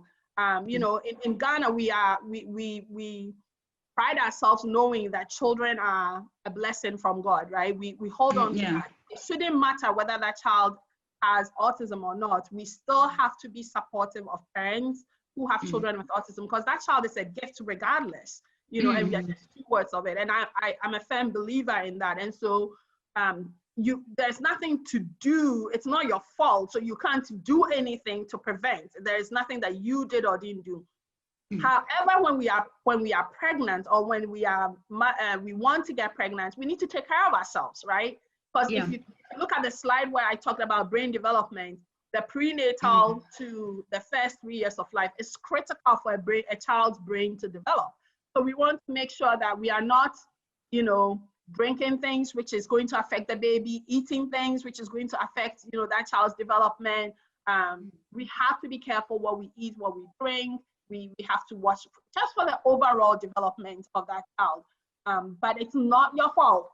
You did not do anything wrong. So if there are any parents with autism, I want you to know that we support you, we love you. You did not do anything wrong. You just have that child who is a blessing, but also have challenges, and you just have to figure out how to help that child. Okay, thank you so much for that assurance. I think it's so good for some of us, especially for people who have children with autism, so that we all know that it's no fault of their mothers or their fathers. Thank you. So our next question. Hi, my baby is 15 months, but responds to her name sometimes, but not always. Please, is it normal? She also doesn't stare in my eyes when held closely, but looks at you while you play with her and if being held by someone else. Okay, so that's a very good question. I really appreciate that. So she responds to her name sometimes, not always. So the first thing you ask yourself, is she engaged in something when you are calling her and she's not responding? Is she not seeing? Is she not hearing, right? We want to make sure that that baby can hear. So if the baby responds and is inconsistent, you know, one of the early signs of a child having problems, whether developmental or a medical problem such as hearing, is not responding. So you want to look, well, was this baby responding before and now this baby is not responding? Which is, okay, I need to have that checked out for sure. And she also says she doesn't stare in my eyes when held closely. So she's talking about facial interaction and social interaction, right? That baby should be able to look at you. And so if the baby is not doing that, then that baby probably needs to be checked out too. Okay, all right. So I think that this parent should have their child checked out. Yeah, there is some developmental concern from what she's saying. I would have the child checked out. Okay, all right, thank you. Now I have a 16-month-old baby and she shakes her head very vigorously often. Is that a sign of an ear infection? What is the best age and way to get the wax in the ears cleaned out? I got a question about earwax. I'll take the earwax question first because I get that a lot. So most of the time when I look in babies' ears, even though we are worried about earwax, most of the time the wax is just on the outside. It's not on the eardrum. I'm not a big believer in sticking Q-tips in babies' ears because that almost kind of, remember that one of the things that they are doing at that age is learning, right? We don't want them putting things in their ears. We probably shouldn't be doing that for them to think that they can copy it. So if a baby is shaking their head and you do think that it's too vigorous, it could be nothing. I mean, signs of ear infection varies. They can be fussy, they may pull or tug, but they can also pull or tug when they're teething. It has nothing to do with an ear infection. So I think it's going to be one of those where you have to look at it and decide if this is persistent, then maybe I need to have it looked at to be sure that, you know, there's nothing going on. But shaking of the head, pulling on the ear, tugging on the ear, excessive crying, fever, you can't tell whether a child has an ear infection just by those. The only way you can tell that it's a real ear infection is to actually go and have that looked at. All right. Thank you. So I pray that this mother will come to Raphal, will be able to check out your ear, the child's ear, for you to see if there's any infection or not. The next question, my 1 month baby missed. Okay, I think this is for Ghana. We had an immunization against polio, I think a week ago, and he's saying the person said the baby missed it. Is he at risk? But I think that when you go to the child welfare clinic, even though you missed it, you'll be able to do that for the baby. So I will encourage that person to come around. This one is not a question, but I'll read it. The person said, Dr. Evelyn Dumor is a great doctor, and we need more of dedicated practitioners like her in our society. Congrats, Dr. Dumor. This one is for Alice. you. This one says, can you throw some light on child obesity in babies from 1 month going? So, so this is also pointing to physical growth, right? And so it's not really on the topic that we are discussing, but I'm going to say something about the importance of us understanding what we feed our babies. Nutrition is so important because it forms the basics in terms of how well our children will grow physically, but also even neurodevelopmentally, right? And so when we talk about a baby who is obese, we are really looking at a baby who is above the 95th percentile or the 90th percentile for that age. So this is also why we go for weighing. We need to make sure that that baby's weight is trending properly. There are some babies that are born large, right from the beginning. You know, they are big babies. We call them large or gestational age babies. And so those babies are big. If you have a baby who is suddenly growing and say started off from the 5th percentile, by 1 month, that baby is on the 50th percentile, that is definitely a baby that you want a doctor to look at. Because there are some syndromes, genetic syndromes also, that can be, or metabolic syndromes that can be associated with early obesity. But more importantly, is making sure that we keep our, it's a child welfare clinic, we keep our child welfare clinic appointments so that we will be able to tell, you know, how well our babies are growing and whether they are gaining weight adequately. The first, you know, right after birth, your baby may lose a little bit of weight. And then usually by 10 to 14 days, the baby gains back their birth weight and more. Once they gain their birth weight, they are gaining about 1 ounce a day, which is about 30 grams a day. And then they continue on that trajectory for a few weeks, and then they start to gain about 2/3 of, so 2/3 of 30 grams, you know, per day. So they do slow down their weight gain a little bit. Also, how much we are feeding that baby is important, right? Breastfed babies feed ad lib. They feed when on demand. That's what we talk about, right? We want them to feed on demand. But on average, they're eating about 8 to 12 times a day. And then bottle-fed babies are also eating about every 3 hours, you know, the first month, sometimes every 3 to 4 hours, depending on how much you're feeding them. So we want to make sure that it's not because we are feeding too much, but we are feeding adequately. And we are giving the baby the right things. We are not diluting formulas. We are not giving the baby water. We are not giving the baby sugar water. We want to make sure that the baby is getting adequate nutrition. So if you think that the baby is gaining too much weight too quickly, you do want that baby looked at, because there are certain other things that the doctor might be able to look at and be able to give you direction as to what to do. Okay, all right. Thank you so much. The next person said, Dr. Dumor, thank you for such an insight. We are grateful. The next question is, how do you deal with a stage where the child keeps throwing tantrums? Oh, so this question is from Oba. This is probably the next stage when we talk about, you know, when we are talking about child development. Yes, you can start to see some tantrums from about 18 months, you know. So most of the time, you have to remember this. When children have a certain behavior, it is really because there is an antecedent event. Something happened, they didn't like it, then they have a behavior. I always like to look at behaviors in terms of A, B's, and C's. A is an antecedent behavior. What happened right before the child had that behavior? B is the display of the behavior itself, how the child acted out. And C is the consequence of the behavior, what happened after the behavior. So most of the time when I don't have language, but I understand more than I can tell. I can get frustrated when I'm trying to communicate something and you're not understanding what I'm saying.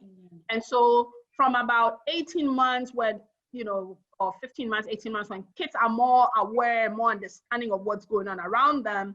And you remember we talked about when they start to say no, their own independence is showing.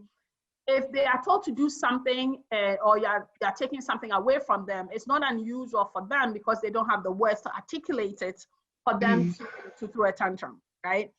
To deal with it is one, figure out what are the triggers, right? Okay. Children do very well in that stage with redirection and distraction techniques. So you want to move on to something else, direct them quickly. After all, the attention span is about 3 to 5 minutes. It's not that long. Yeah.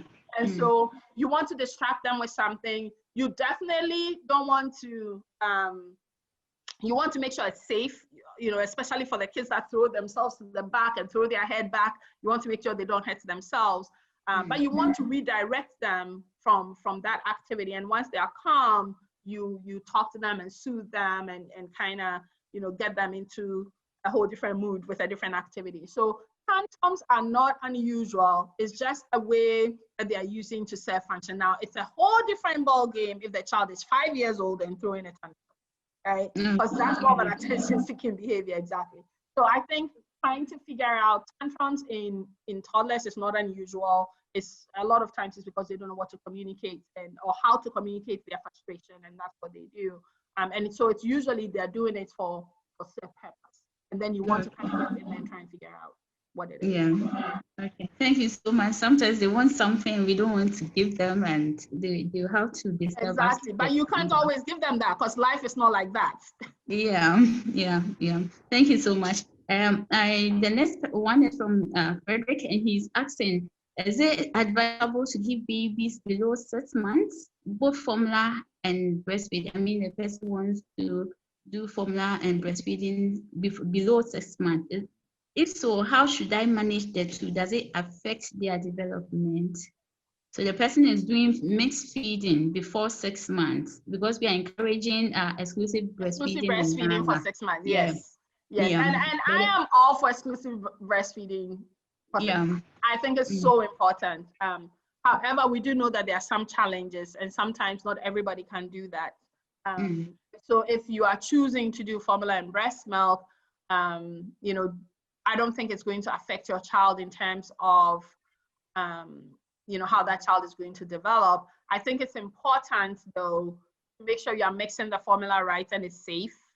When it's administered, you're not using, you're mixing the concentrations right. You're not using old formula. If the child doesn't finish it, you get rid of it. So in terms of that, you do what will work for your family. But I think that in terms of development, a lot of formulas now have different things to fortify, almost trying to mimic breast milk. It's not the same. Breast milk is gold standard. It's like liquid gold for the baby. But, I do understand that there are some challenges, and then sometimes parents will use formula because of that. I haven't seen a baby who hasn't developed well because they got formula. So. Okay, all right. So in as much as we can do mixed feeding, we can say the goal is breast milk before 6 months. Yes, yeah, because whatever we have in the formula, we have more of that in the breast milk. So as much as you can, if you can, you do the exclusive breastfeeding, but doing the mixed feeding does not stunt the growth. Our next question, please. Okay, so I think that this person asked a question earlier. She asked the question about the 3-year-old who is not able to make so much sentence, and then sometimes the sentences are jumbled up. She says during the time you were answering, somebody's mic was on, so she couldn't really hear you. If you can reiterate on that for her. Say that. Which one is that? The 3-year-old, not the 3-year-old who couldn't make sentences. The speech was a bit impaired. The speech was impaired. Yes. So what I was saying is that it depends on what the child is doing. So by 3 years, about 70% of a child's speech should be understood by a regular caregiver. So whoever is around them all the time will understand what they are saying. Not 100%, but most of it will be understood. And then also they may have, well, a little bit of their own words there, which doesn't make sense, or they may have some word approximations too. So long as the child is communicating and has other forms of communication, so gestures are normal, eye contact is normal, you know, verbal cues are there, or non-verbal cues are there, and you know, you have to engage with your child. Activities, you know, it still goes back to us trying to engage. And if it's not getting any better, and you know, there's more of not talking, that would be one that you probably need to have it looked at. There are some speech therapists in Ghana, and I think if you reach out, Hope Setters might be able to direct you one way or the other. But that would be one that, you know, needs to be looked at to make sure that other developmental things are not missing as well. Okay. But children, remember that we talked about children learn when we involve them. And I bring this up a lot because with all the onslaught of smartphones and apps, and that this is not for the mother, this is really for everybody, just recognizing the fact that your child watching a kids show on ABC Mouse is not the same as you interacting with that child. There's a difference between the two. And then also we need to invest more time in these interactions. You know, I always think of it as just like we spend time with, you know, the baby has to eat every 3 hours, you know, right from 1 to 2 months, start reading books to your kids and talking to them properly in proper language, you know, whichever language you have, talk to them properly, sing to them, interact with them. All those things are things that promote child development. So I would say to that mom with a 3-year-old, if the speech is not adequate, and especially if there are other things going on as well, you definitely want that child looked at. Okay. So I think that I personally met this child, and yes, I personally met this child, and in fact, I could barely understand what he was talking about. He was speaking a lot, but you could barely understand. Are they like neologisms, like putting his own words together, like gibberish, jabbering talk, own jargon, or they are words, but then they are words, but it's difficult to understand. Okay, so that child will probably benefit from a speech therapist, right? If there are no other areas of developmental concern, that child will benefit from a speech therapist. Sometimes it's articulation; they have difficulty articulating. Sometimes you have to look and make sure that they don't have a tongue tie as well underneath the tongue, which is constricting movement. Sometimes it's articulation; they have to be taught how to pronounce certain words. And then you also want to make sure that there are not other areas of social communication that the child is having difficulty with. And 3 years is a good age for intervention too. You know, it's still within the early ages, so you definitely want interventions when they are 3. Okay. The other thing I noticed about him was he was a bit hyperactive. He was quite active. Yeah, and I think that's what you are saying. From what you are saying about what I'm hearing, I think that child needs to be looked at, because that's a developmental issue, right? And it could be so many different things. So if we think about, you know, neurodevelopmental disorders, speech and language disorders are neurodevelopmental disorders. Autism is a neurodevelopmental disorder.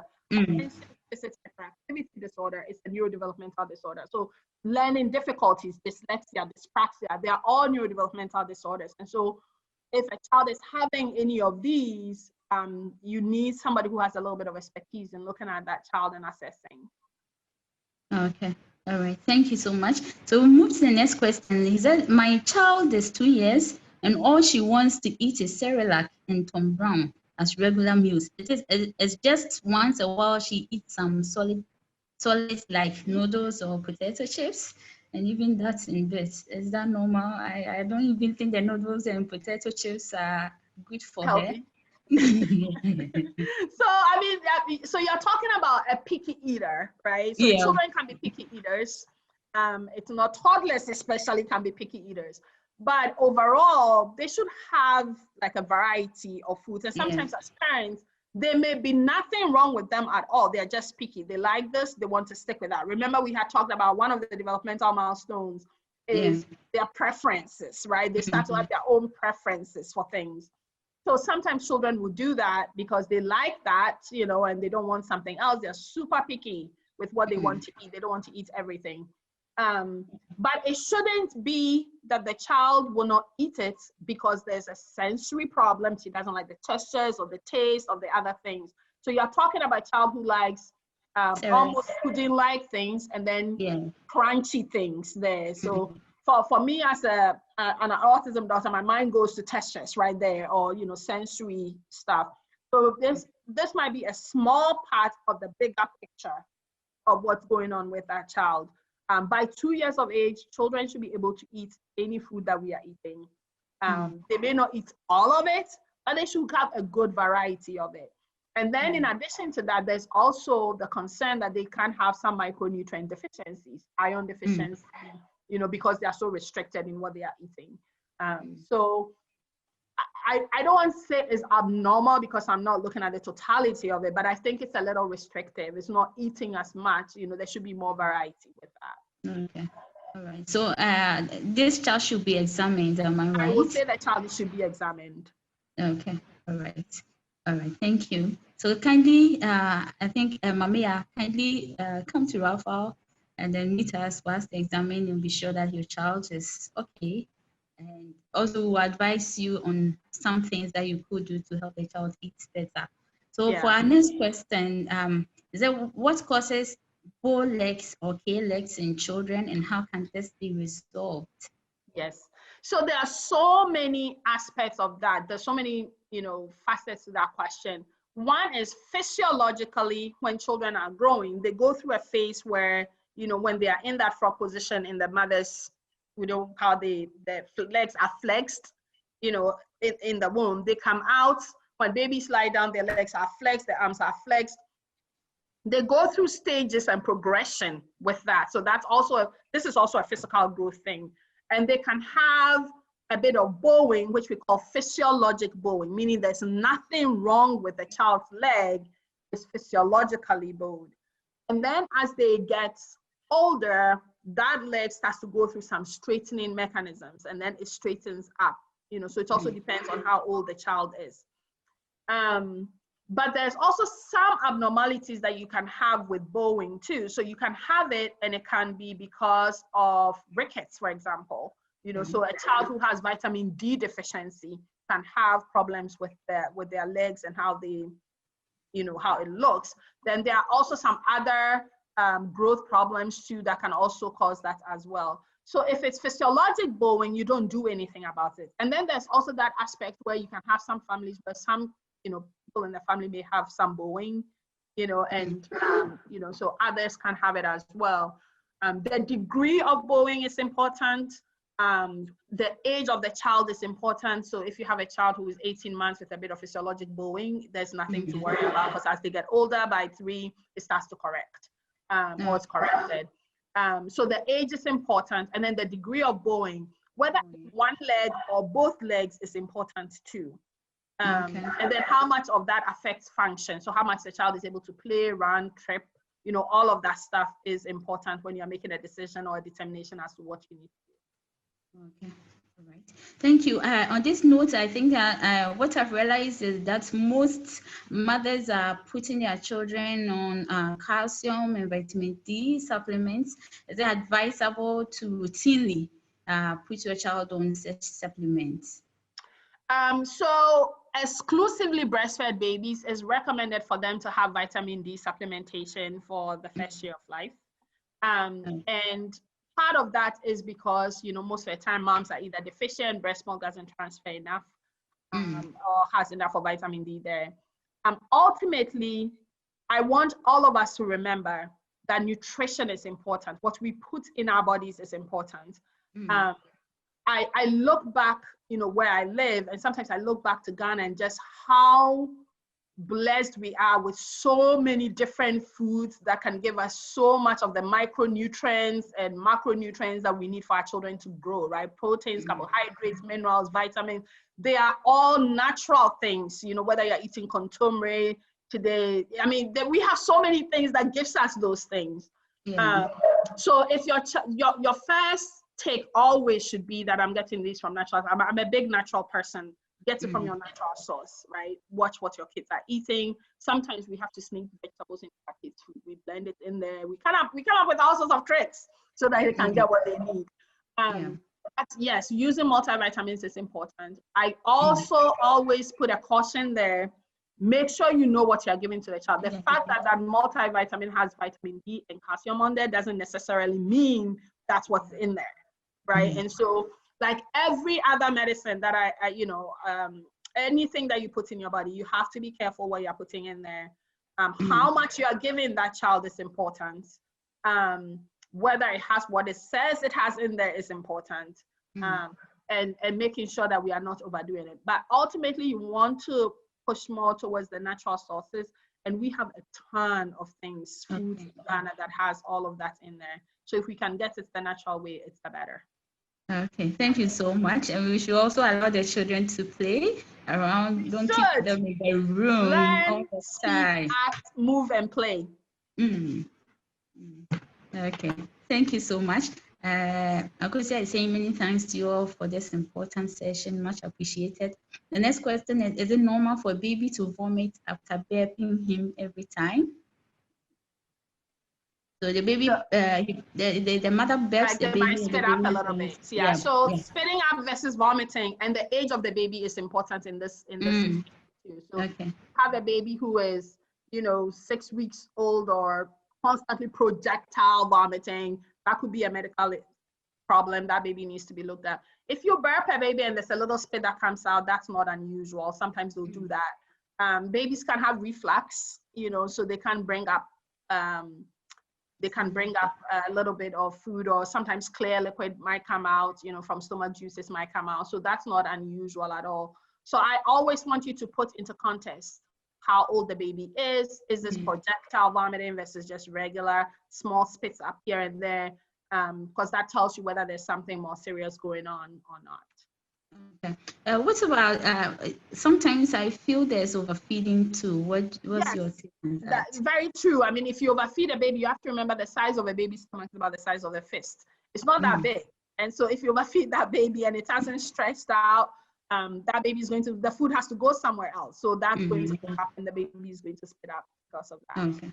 All right. Thank you. So this question, my baby turned 2 a week ago, but do not respond to his name sometimes. Will not talk to you or respond to you when you talk to him. But he's always reciting his numerals 1 to 20. His sounds A to Z. And recently I heard him saying some colors, but he will not mind you when you interact with him. He always seems to be in his own world.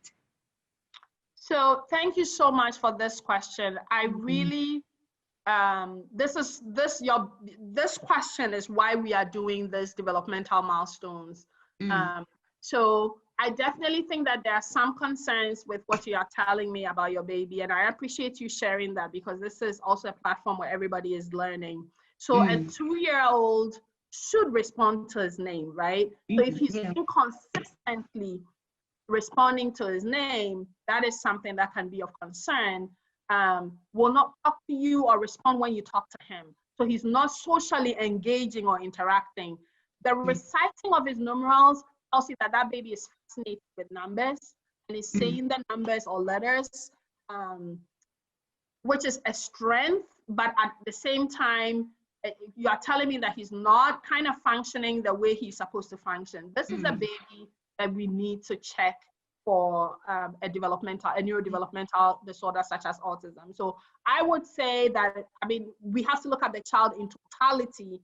So I can't just tell you what's going on with your child, but I do think that your child needs to be looked at. So if you want to maybe reach out to Hope Setters, they might give you some direction. That would be very good. And you really put in there, he always seems to be in his own world. That's one of the red flags that we need to check this baby out.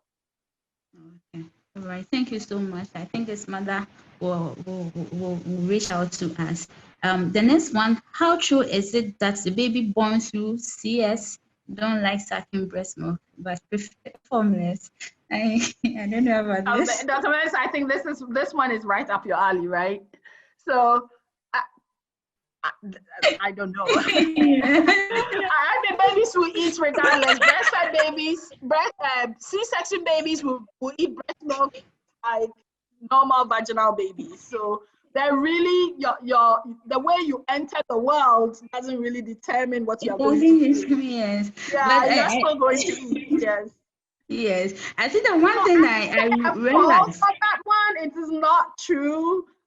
They will suck breast milk when you give it to them and they want to. They may have some difficulties. I will not, I won't say that babies cannot have difficulties with breastfeeding. They can, but they will eat what you give them. Okay. I think the one thing I realized is that, after cesarean session, the first, let's say that the first 8 hours, mother is not so stable. So for those children, most of us start with the formula. Sometimes mothers become very comfortable with the formula and continue to feel that they are sick after cesarean session, and they refuse to breastfeed early enough. Probably those children start to get very comfortable with just getting the food being put in their mouth. But apart from that, I don't know. Yeah, they don't have to work that hard, right? Breast milk, they have to work hard to get the milk, whilst formula just drops in their mouth, so they don't have to work that hard. And they are used to getting that put in their mouth for them, so they get to they're okay with that, and they are very comfortable. But I'll use this opportunity to say that CS is not sickness. Within 8 hours, you should be able to move. You should be able to start breastfeeding. CS does not prevent a child from taking breast milk. Absolutely. And even before the 8 hours, once you are out and you are settled and you want to, hey, that baby can be put to the breast and they can start their sucking. So babies have sucking reflexes. So they'll start sucking. Yeah. Thank you. The next question is from Zelda. My daughter is 21 months, and anytime she's hungry or wants to sleep, she sucks her tongue and presses her nipples or that of somebody's. I've noticed that it's affecting her speech. She likes to isolate herself sometimes. I want to know if it's something to worry about. So this is a good question, Zelda. Some of it, what you're describing, is kind of like behavior things that she's doing around eating times and then around sleep time. So children at that age can have some behavior things around that time, and maybe sucking the tongue and playing with her nipples, kind of like a soothing thing for her. It makes sense around sleep. The hunger part, you would expect a baby to at least make some other determination that shows that she's hungry, because at 21 months that baby has some understanding of what that means. They are pointing, reaching, they are doing different things.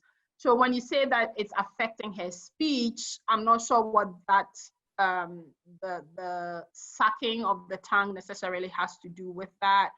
I do think what you put in there where you say she likes to isolate herself sometimes.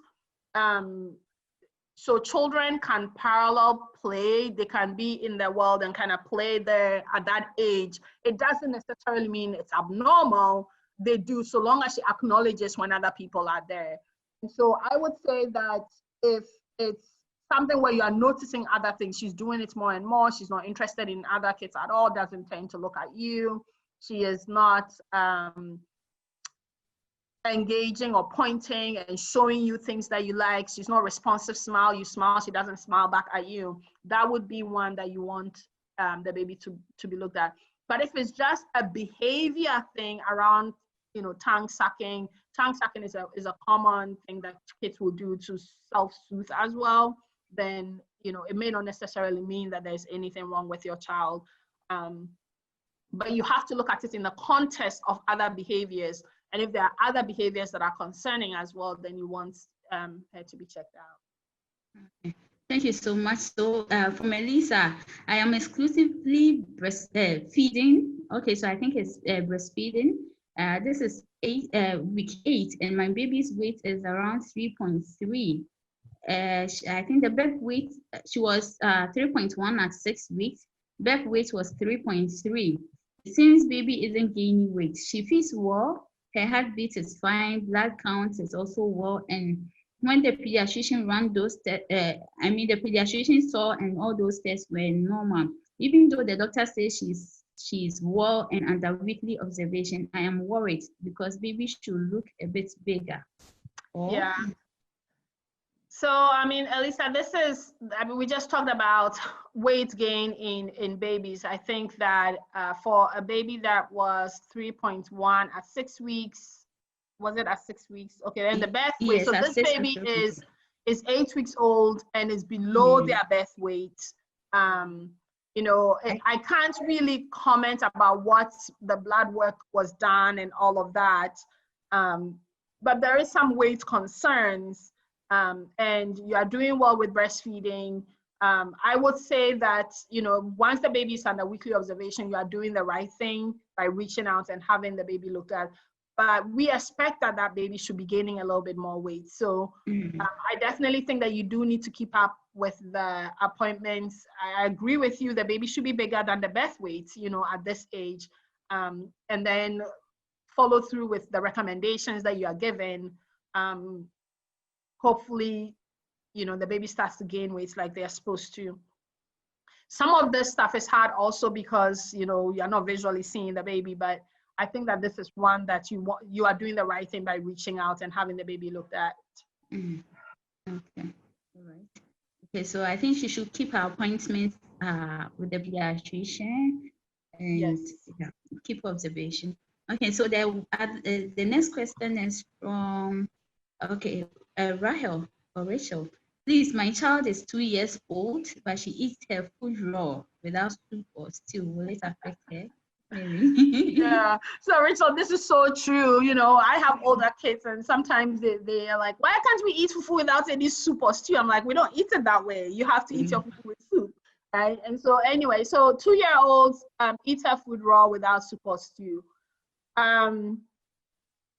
Depending on it, this could be one of those picky eating things, not wanting to have, you know, anything wet on with her food. She likes what the raw food is and likes that. So, yeah, so this is one of those things where you do want to make sure your child is having balanced nutrition, right? It's not just carbohydrates, proteins, fats, it has minerals, vitamins. You're creating a balance, vegetables, drinking enough water, and all that. So it's not I think the concern is the child going to have any micronutrient deficiency in terms of physical growth? That's a possibility. You may have to create it with what you mix in the food for her to eat if she doesn't want the stew or soup.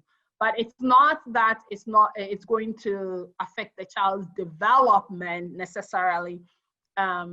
This is one that you may maybe look at. Maybe you may need to supplement with a multivitamin if she's just picky and doesn't want to eat them. But if you can have creative ways of putting some of the things she doesn't like in different things, you know, tomato sauces are really good ones to hide things in there. You know, you can blend vegetables and mix it in there. They are not going to see it. But if your child is picky and whatever food she likes, you may have to find a creative way to add some of the things that the child needs. Okay, thank you. So Evan says, my daughter is 2 years. Her speech seems delayed. She says the words like tata, papa, etc., but not really words that we understand. Should we see a speech therapist? It's not a bad idea, Evans, to see a speech therapist. I mean, 2-year-olds, they have you know, 2-word phrases. They are talking. You may understand maybe 50% of their speech, not all of it, but they are using their words for function. And sometimes children will use what we call word approximations. So they are trying to say a word, but it may not necessarily come out as that full word. But you can, you know, like bubbles and they'll say baba, for example, or bottle and they'll say baba, for example. So they can also use word approximations. If you have access to a speech therapist, that would be good. That would be, I think it will give you peace of mind to have them look at it and see whether the child is developing like they're supposed to. But so long as they're having 2-word phrases, you can understand maybe 50% of their speech. That's pretty good. If they have about 50 words or more, that's also really good. So if you are not understanding majority of the words, then you should definitely see a speech therapist. Okay, thank you. So my daughter has a lot of rashes. I don't know how old the child is. The person didn't state. And my daughter has a lot of rashes. I think it's allergies. I think she's allergic to everything from eggs to milk to rice. What should I do? Please. Dr. Mensah, so we don't know how old this child is, right? Yes. Yeah. Yes. So we have to think about it in different ways. I mean, I know that sorry, she's 3. 3 years old. Yes, she's almost so 3. Yeah, so 3 years old. This is one that if there's a lot of rashes and there are allergies, do we have allergy testing? Can they do allergy testing? Yes, I think there are places that we can have allergy testing. Yeah, that might be something that you might do, because that's a good age to do allergy testing and see if there is something contributing to it. Okay, sorry to so I took her to 37, but I don't have it. So Dr. Salome. Yeah, there are some other places that they have. So I think that's you see me back door and we'll help you with that.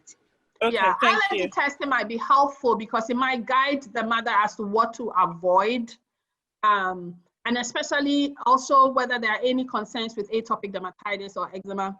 That would also be something to look at. But a lot of rashes, you know, and sometimes the things you're using, hypoallergenic things in the meantime, that would be one way to go to. You don't want something which is too fragrancy. Anything that can be an irritant. It's almost like mothers have to be detectives when it comes to that. Okay, all right. Okay, so the next question, my 10-month-old pulls her hair to the extent it breaks into her hand. She also sometimes sticks her index finger in her ear. What could be the cause?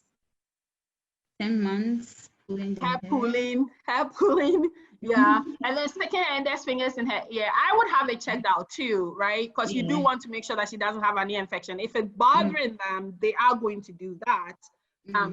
You know, sometimes children can have referred pain when they are teething, so they will kind of mess with their ears and all of that. So I would say that at least have it looked at to make sure that there's nothing going on.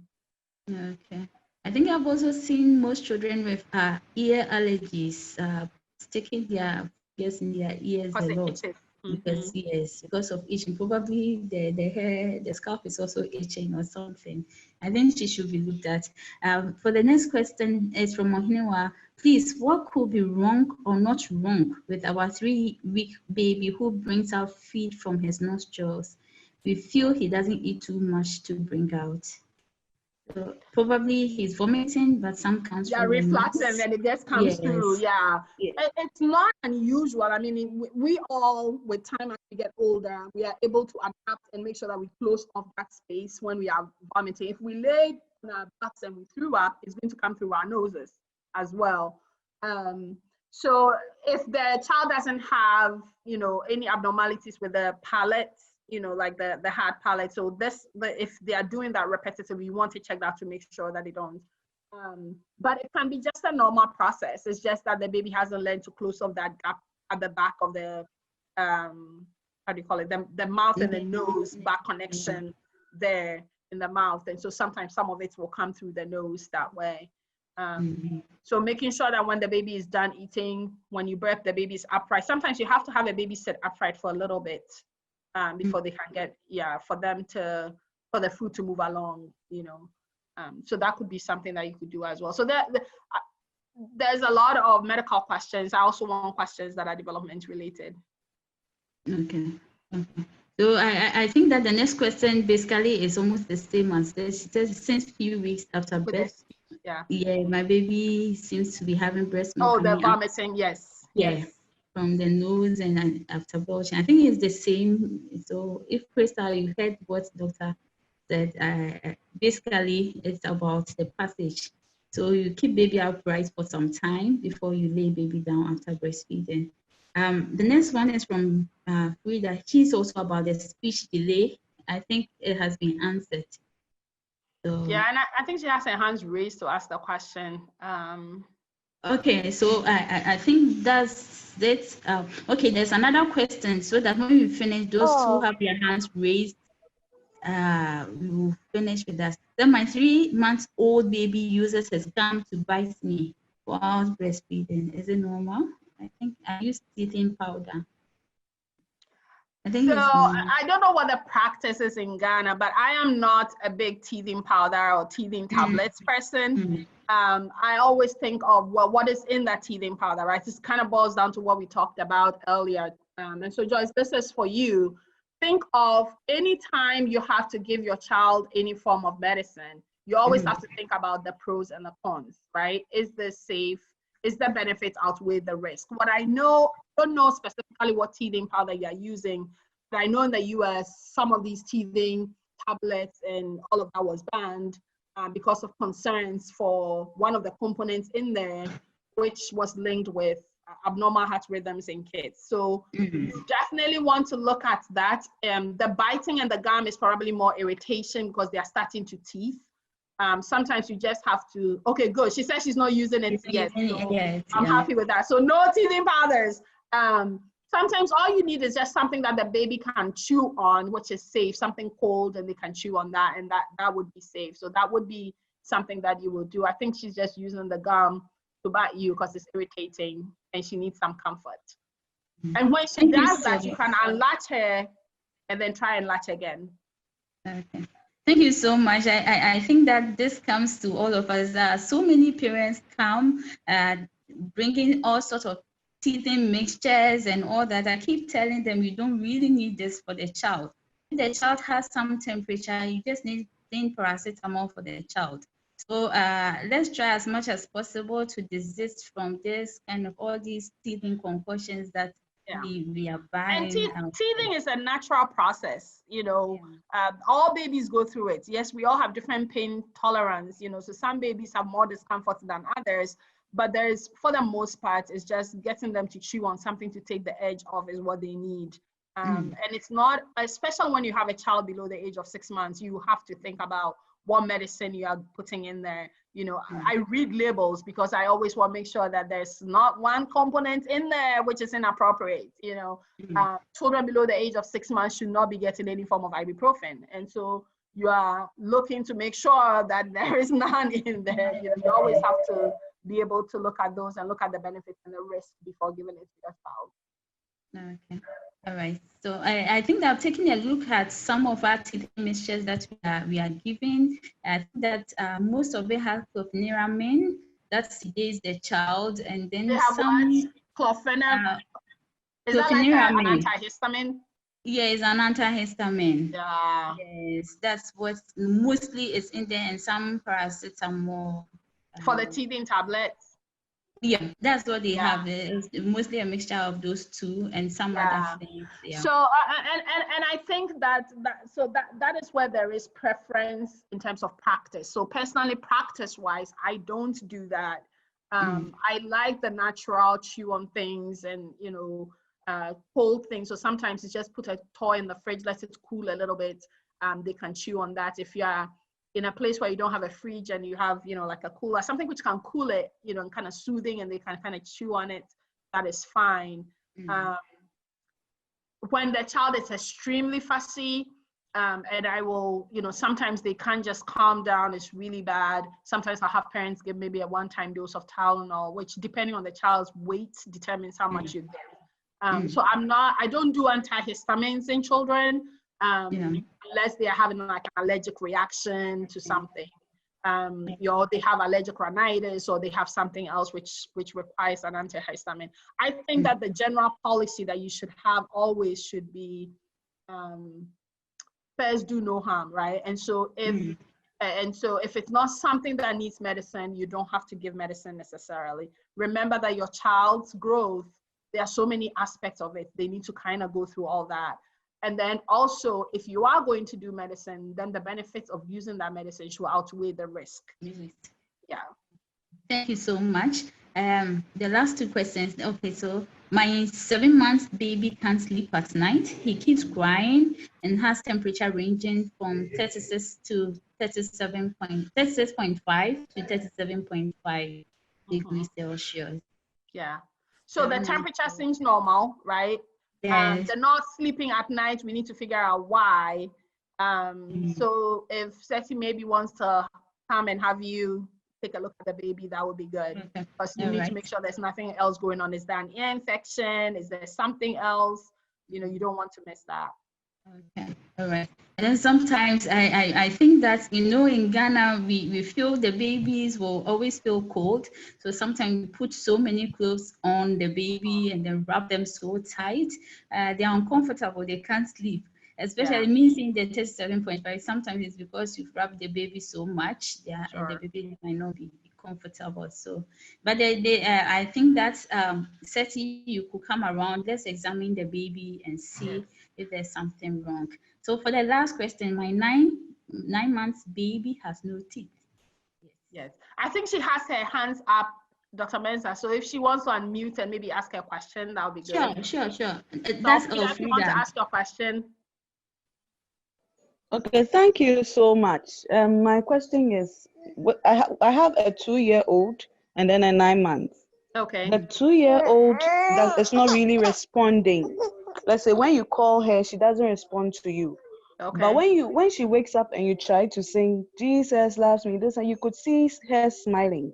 Okay. And when she's watching her cartoons, she has some favorites. Yes. That's, you could see smiles. You could see her screaming, running up and down. Okay. But then, and when and with other cartoons too, if her favorite character is going to get hurt, she becomes emotional. Yes. But there's someone that you are not really hearing her, like she's not saying any word to you. Sure. When you call her, she can decide not to respond. Okay. Or yes, so that's my problem. Yeah. So thank you for sharing that, Elfrida. I think that this is a really, really good question. So that what you are telling me and what I'm hearing does tell me that this child is having some difficulties with her language and communication. She's having difficulty with social interactions, with some of her emotional responses. This is a child that I would have a child development expert maybe look at.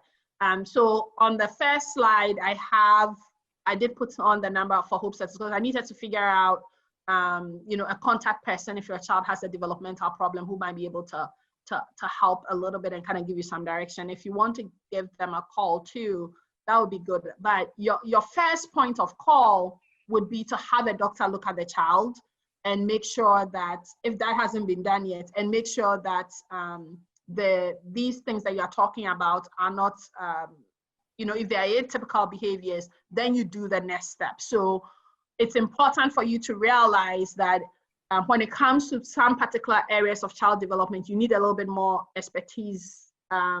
Your general doctor is your first point of call. And then from there becomes, you know, having somebody who has some expertise in there to look at. I definitely think that your child needs to be looked at because this is a critical age for that child. So that age of 2, most of the children that I have in my practice that are diagnosed with developmental problems, I'm picking them up about 2 years of age, 3 years of age, but mostly between that 2 to 3 years of age period. So I mean, kudos to you for noticing these things early, and remember that there's so much flexibility in terms of what you can do, right? Her brain is still developing. So you have the opportunity with intervention to make a difference in how her development is going to be. So first point, maybe have a doctor look at, see if they can see what you are saying. And even if they are not seeing what you are saying, I think this is one that you want a child development person to take a look at. Thank you very much. And the 9 months teething. That is so normal though, Elfrida. So children anywhere from about, you know, they may start signs of teething from about 4 months, sometimes a little earlier, 3 months or so. But the first tooth can take anywhere from about 6 months to 10 months before it pops up, a couple of months after that. So long as the baby is eating fine, you know that this is not nutritional related, you are fine. You have some time. 9 months and not having teeth is not abnormal at all. Thank you very much. You're welcome. Thank you for your question. Please, if there is anybody who has any question, apart from those that we've read out. Okay, on this note, I think we are all satisfied. Dr. Dumor, thank you so much.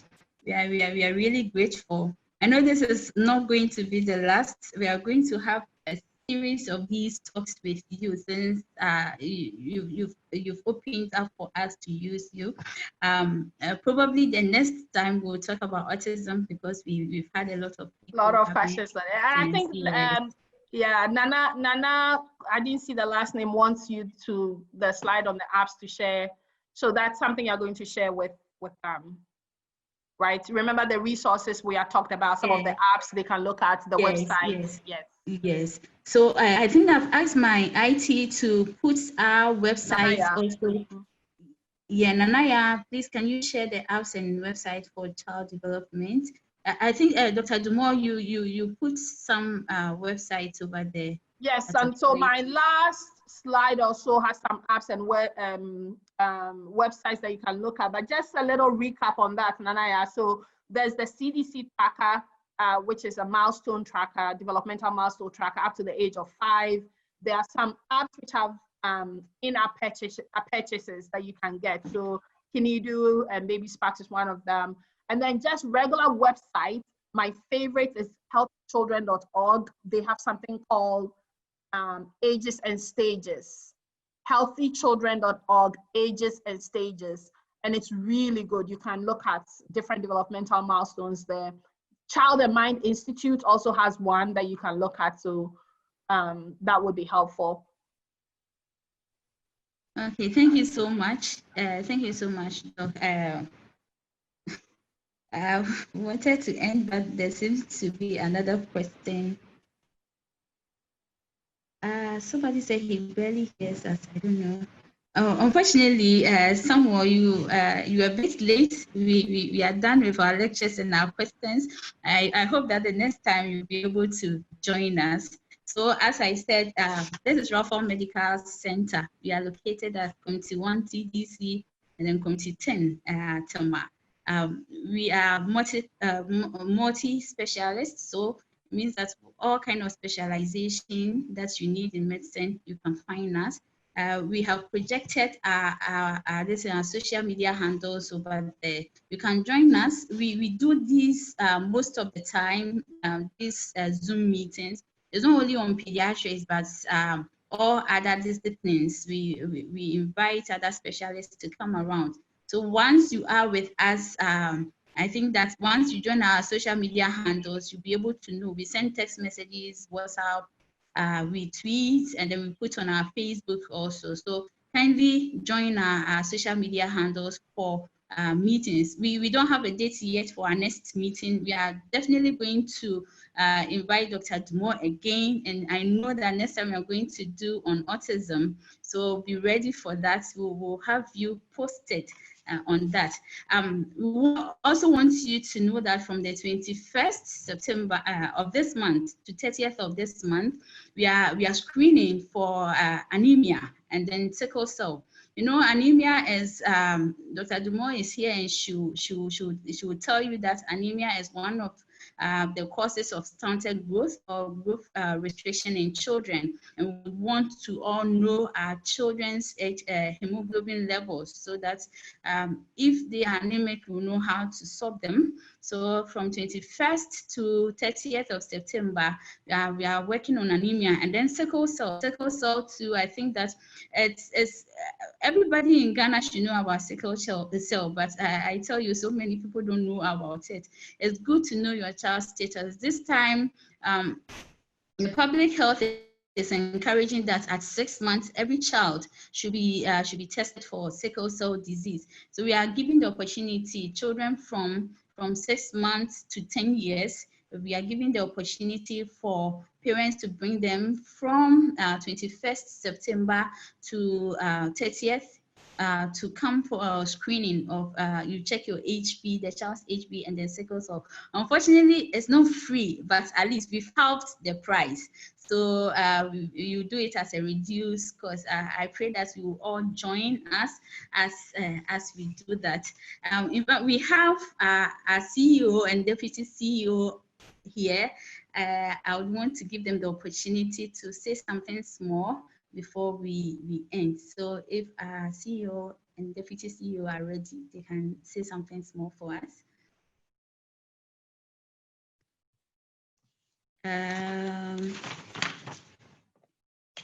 I don't know if I just communicated with them, but probably they're on mute or they went somewhere. Okay, so thank you so much. I want to. Oh, Hello. okay. Hello, Daddy. Yes, okay. I would like to first of all say a big thank you to Dr. Dumor for the time and effort he's made. He's really educated a lot of us this one, and it's a lot of a relief to most people. We hope that by this advice, we're going to pursue every aspect of messages given us and make sure that we make our children available to welfare people and then pediatricians to take care of these children for us anytime we find that something is amiss. So Dr. Dumor would like to say a big thank you. And Dr. Bessa Tando, we just can't forget you. You've done very well. The way we've monitored this program, we're very grateful and say a big thank you for all that you've done. And then those who have made themselves available. And we hope that you all learned something and that you're not going to let this thing go, just wasted at the right time. And if there's the need for it, for you to see any health decision, you really do that. It will be of benefit and help to all of us at the right time. So we say thank you to all of us. Thank you. Okay. Thank you so much. Thank you. Let me chip in and add to whatever CEO said. We'll first of all say thank you to all of you gathered there to listen to the lecture on developmental milestone. May the Almighty God bless all of you present, even afar. You could hear whatever happened. I think this one has enlightened a lot of parents to as to what to do the next to their children coming up. May God bless you all. We do appreciate you and we love you all. Hope to see you on another Zoom to have such a meeting that will be beneficial to our youth coming. And I will say thank you all. Thank you very much. Bye-bye. Bye. Thank you so much. Thank you so much, CEO, Deputy CEO. I think our General Manager is on, our Administrator is on, and we also want to thank our IT people. Today they've done well. We haven't had much hitches in our transmission. So God richly bless you. I want to say that our pediatricians are also around. So Mondays, every Monday and Thursday, we have our pediatric clinics from 1 o'clock. You can bring your child. Apart from those days, you can actually still come. Our GPs are also well versed in our pediatric practice. Whenever there is a need for consultation, and Dr. Dumor is always with us whenever we call her. So though she's in the US, we are actually able to communicate with her, and she helps us. In fact, we also do telemedicine. So whenever you request, I know Dr. Dumor will give us time that we'll be able to consult on telemedicine with you whenever any parents want to. So in child development and other things. So we'll make that arrangement. This one just came in. I know that she's ever ready to help. So we'll make that arrangement so that if anybody wants to consult her on telemedicine, we'll be able to arrange. And whenever she's in Ghana, as for that, she always passes through Raphal, give us lectures. So whenever she's in Ghana, I think that we can also make such arrangements at a time, so that if she has to see anybody, we might be able to do that. Thank you so much, everyone, for joining us. And as I said, we have telemedicine at this stage in with our coronavirus, when people are so afraid of coming to the hospitals. Our numbers, we've already put our numbers out there that you can call, so the doctor can consult you on phone. We also do home visits. So if you don't want to come to the hospital because you are afraid of coronavirus in the hospital, you can also call on us. Our medical, our medics are ready. We will come with a nurse, a doctor. We can run some bedside valves and all that. So if you cannot go to the hospital at a point, you can still call on us, and then we will come to you at your home and then give you all that. In fact, whatever we will do for you at the hospital, we can also do it for you at your home. So be okay to call us anytime that you need any help. Our telemedicine number is 050-1255-830. 050-1255-830. Kindly put it down so that in case, and this number is also available if you have any question whatsoever concerning Raphal Medical Center, concerning lectures that we are giving, you can contact us and we'll be ready to help you. Thank you so much, Dr. Dumor. I would want to end by saying that I'm grateful, Raphal is grateful, and all of us here present are grateful for the opportunity. You spend so much time on us just for free. God richly bless you. And to everyone who joined, God bless you. And I hope that the next time that we have such a program, you join us again. Thank you. Thank you too. Okay, bye. Bye-bye. Oh, thank you. Bye-bye.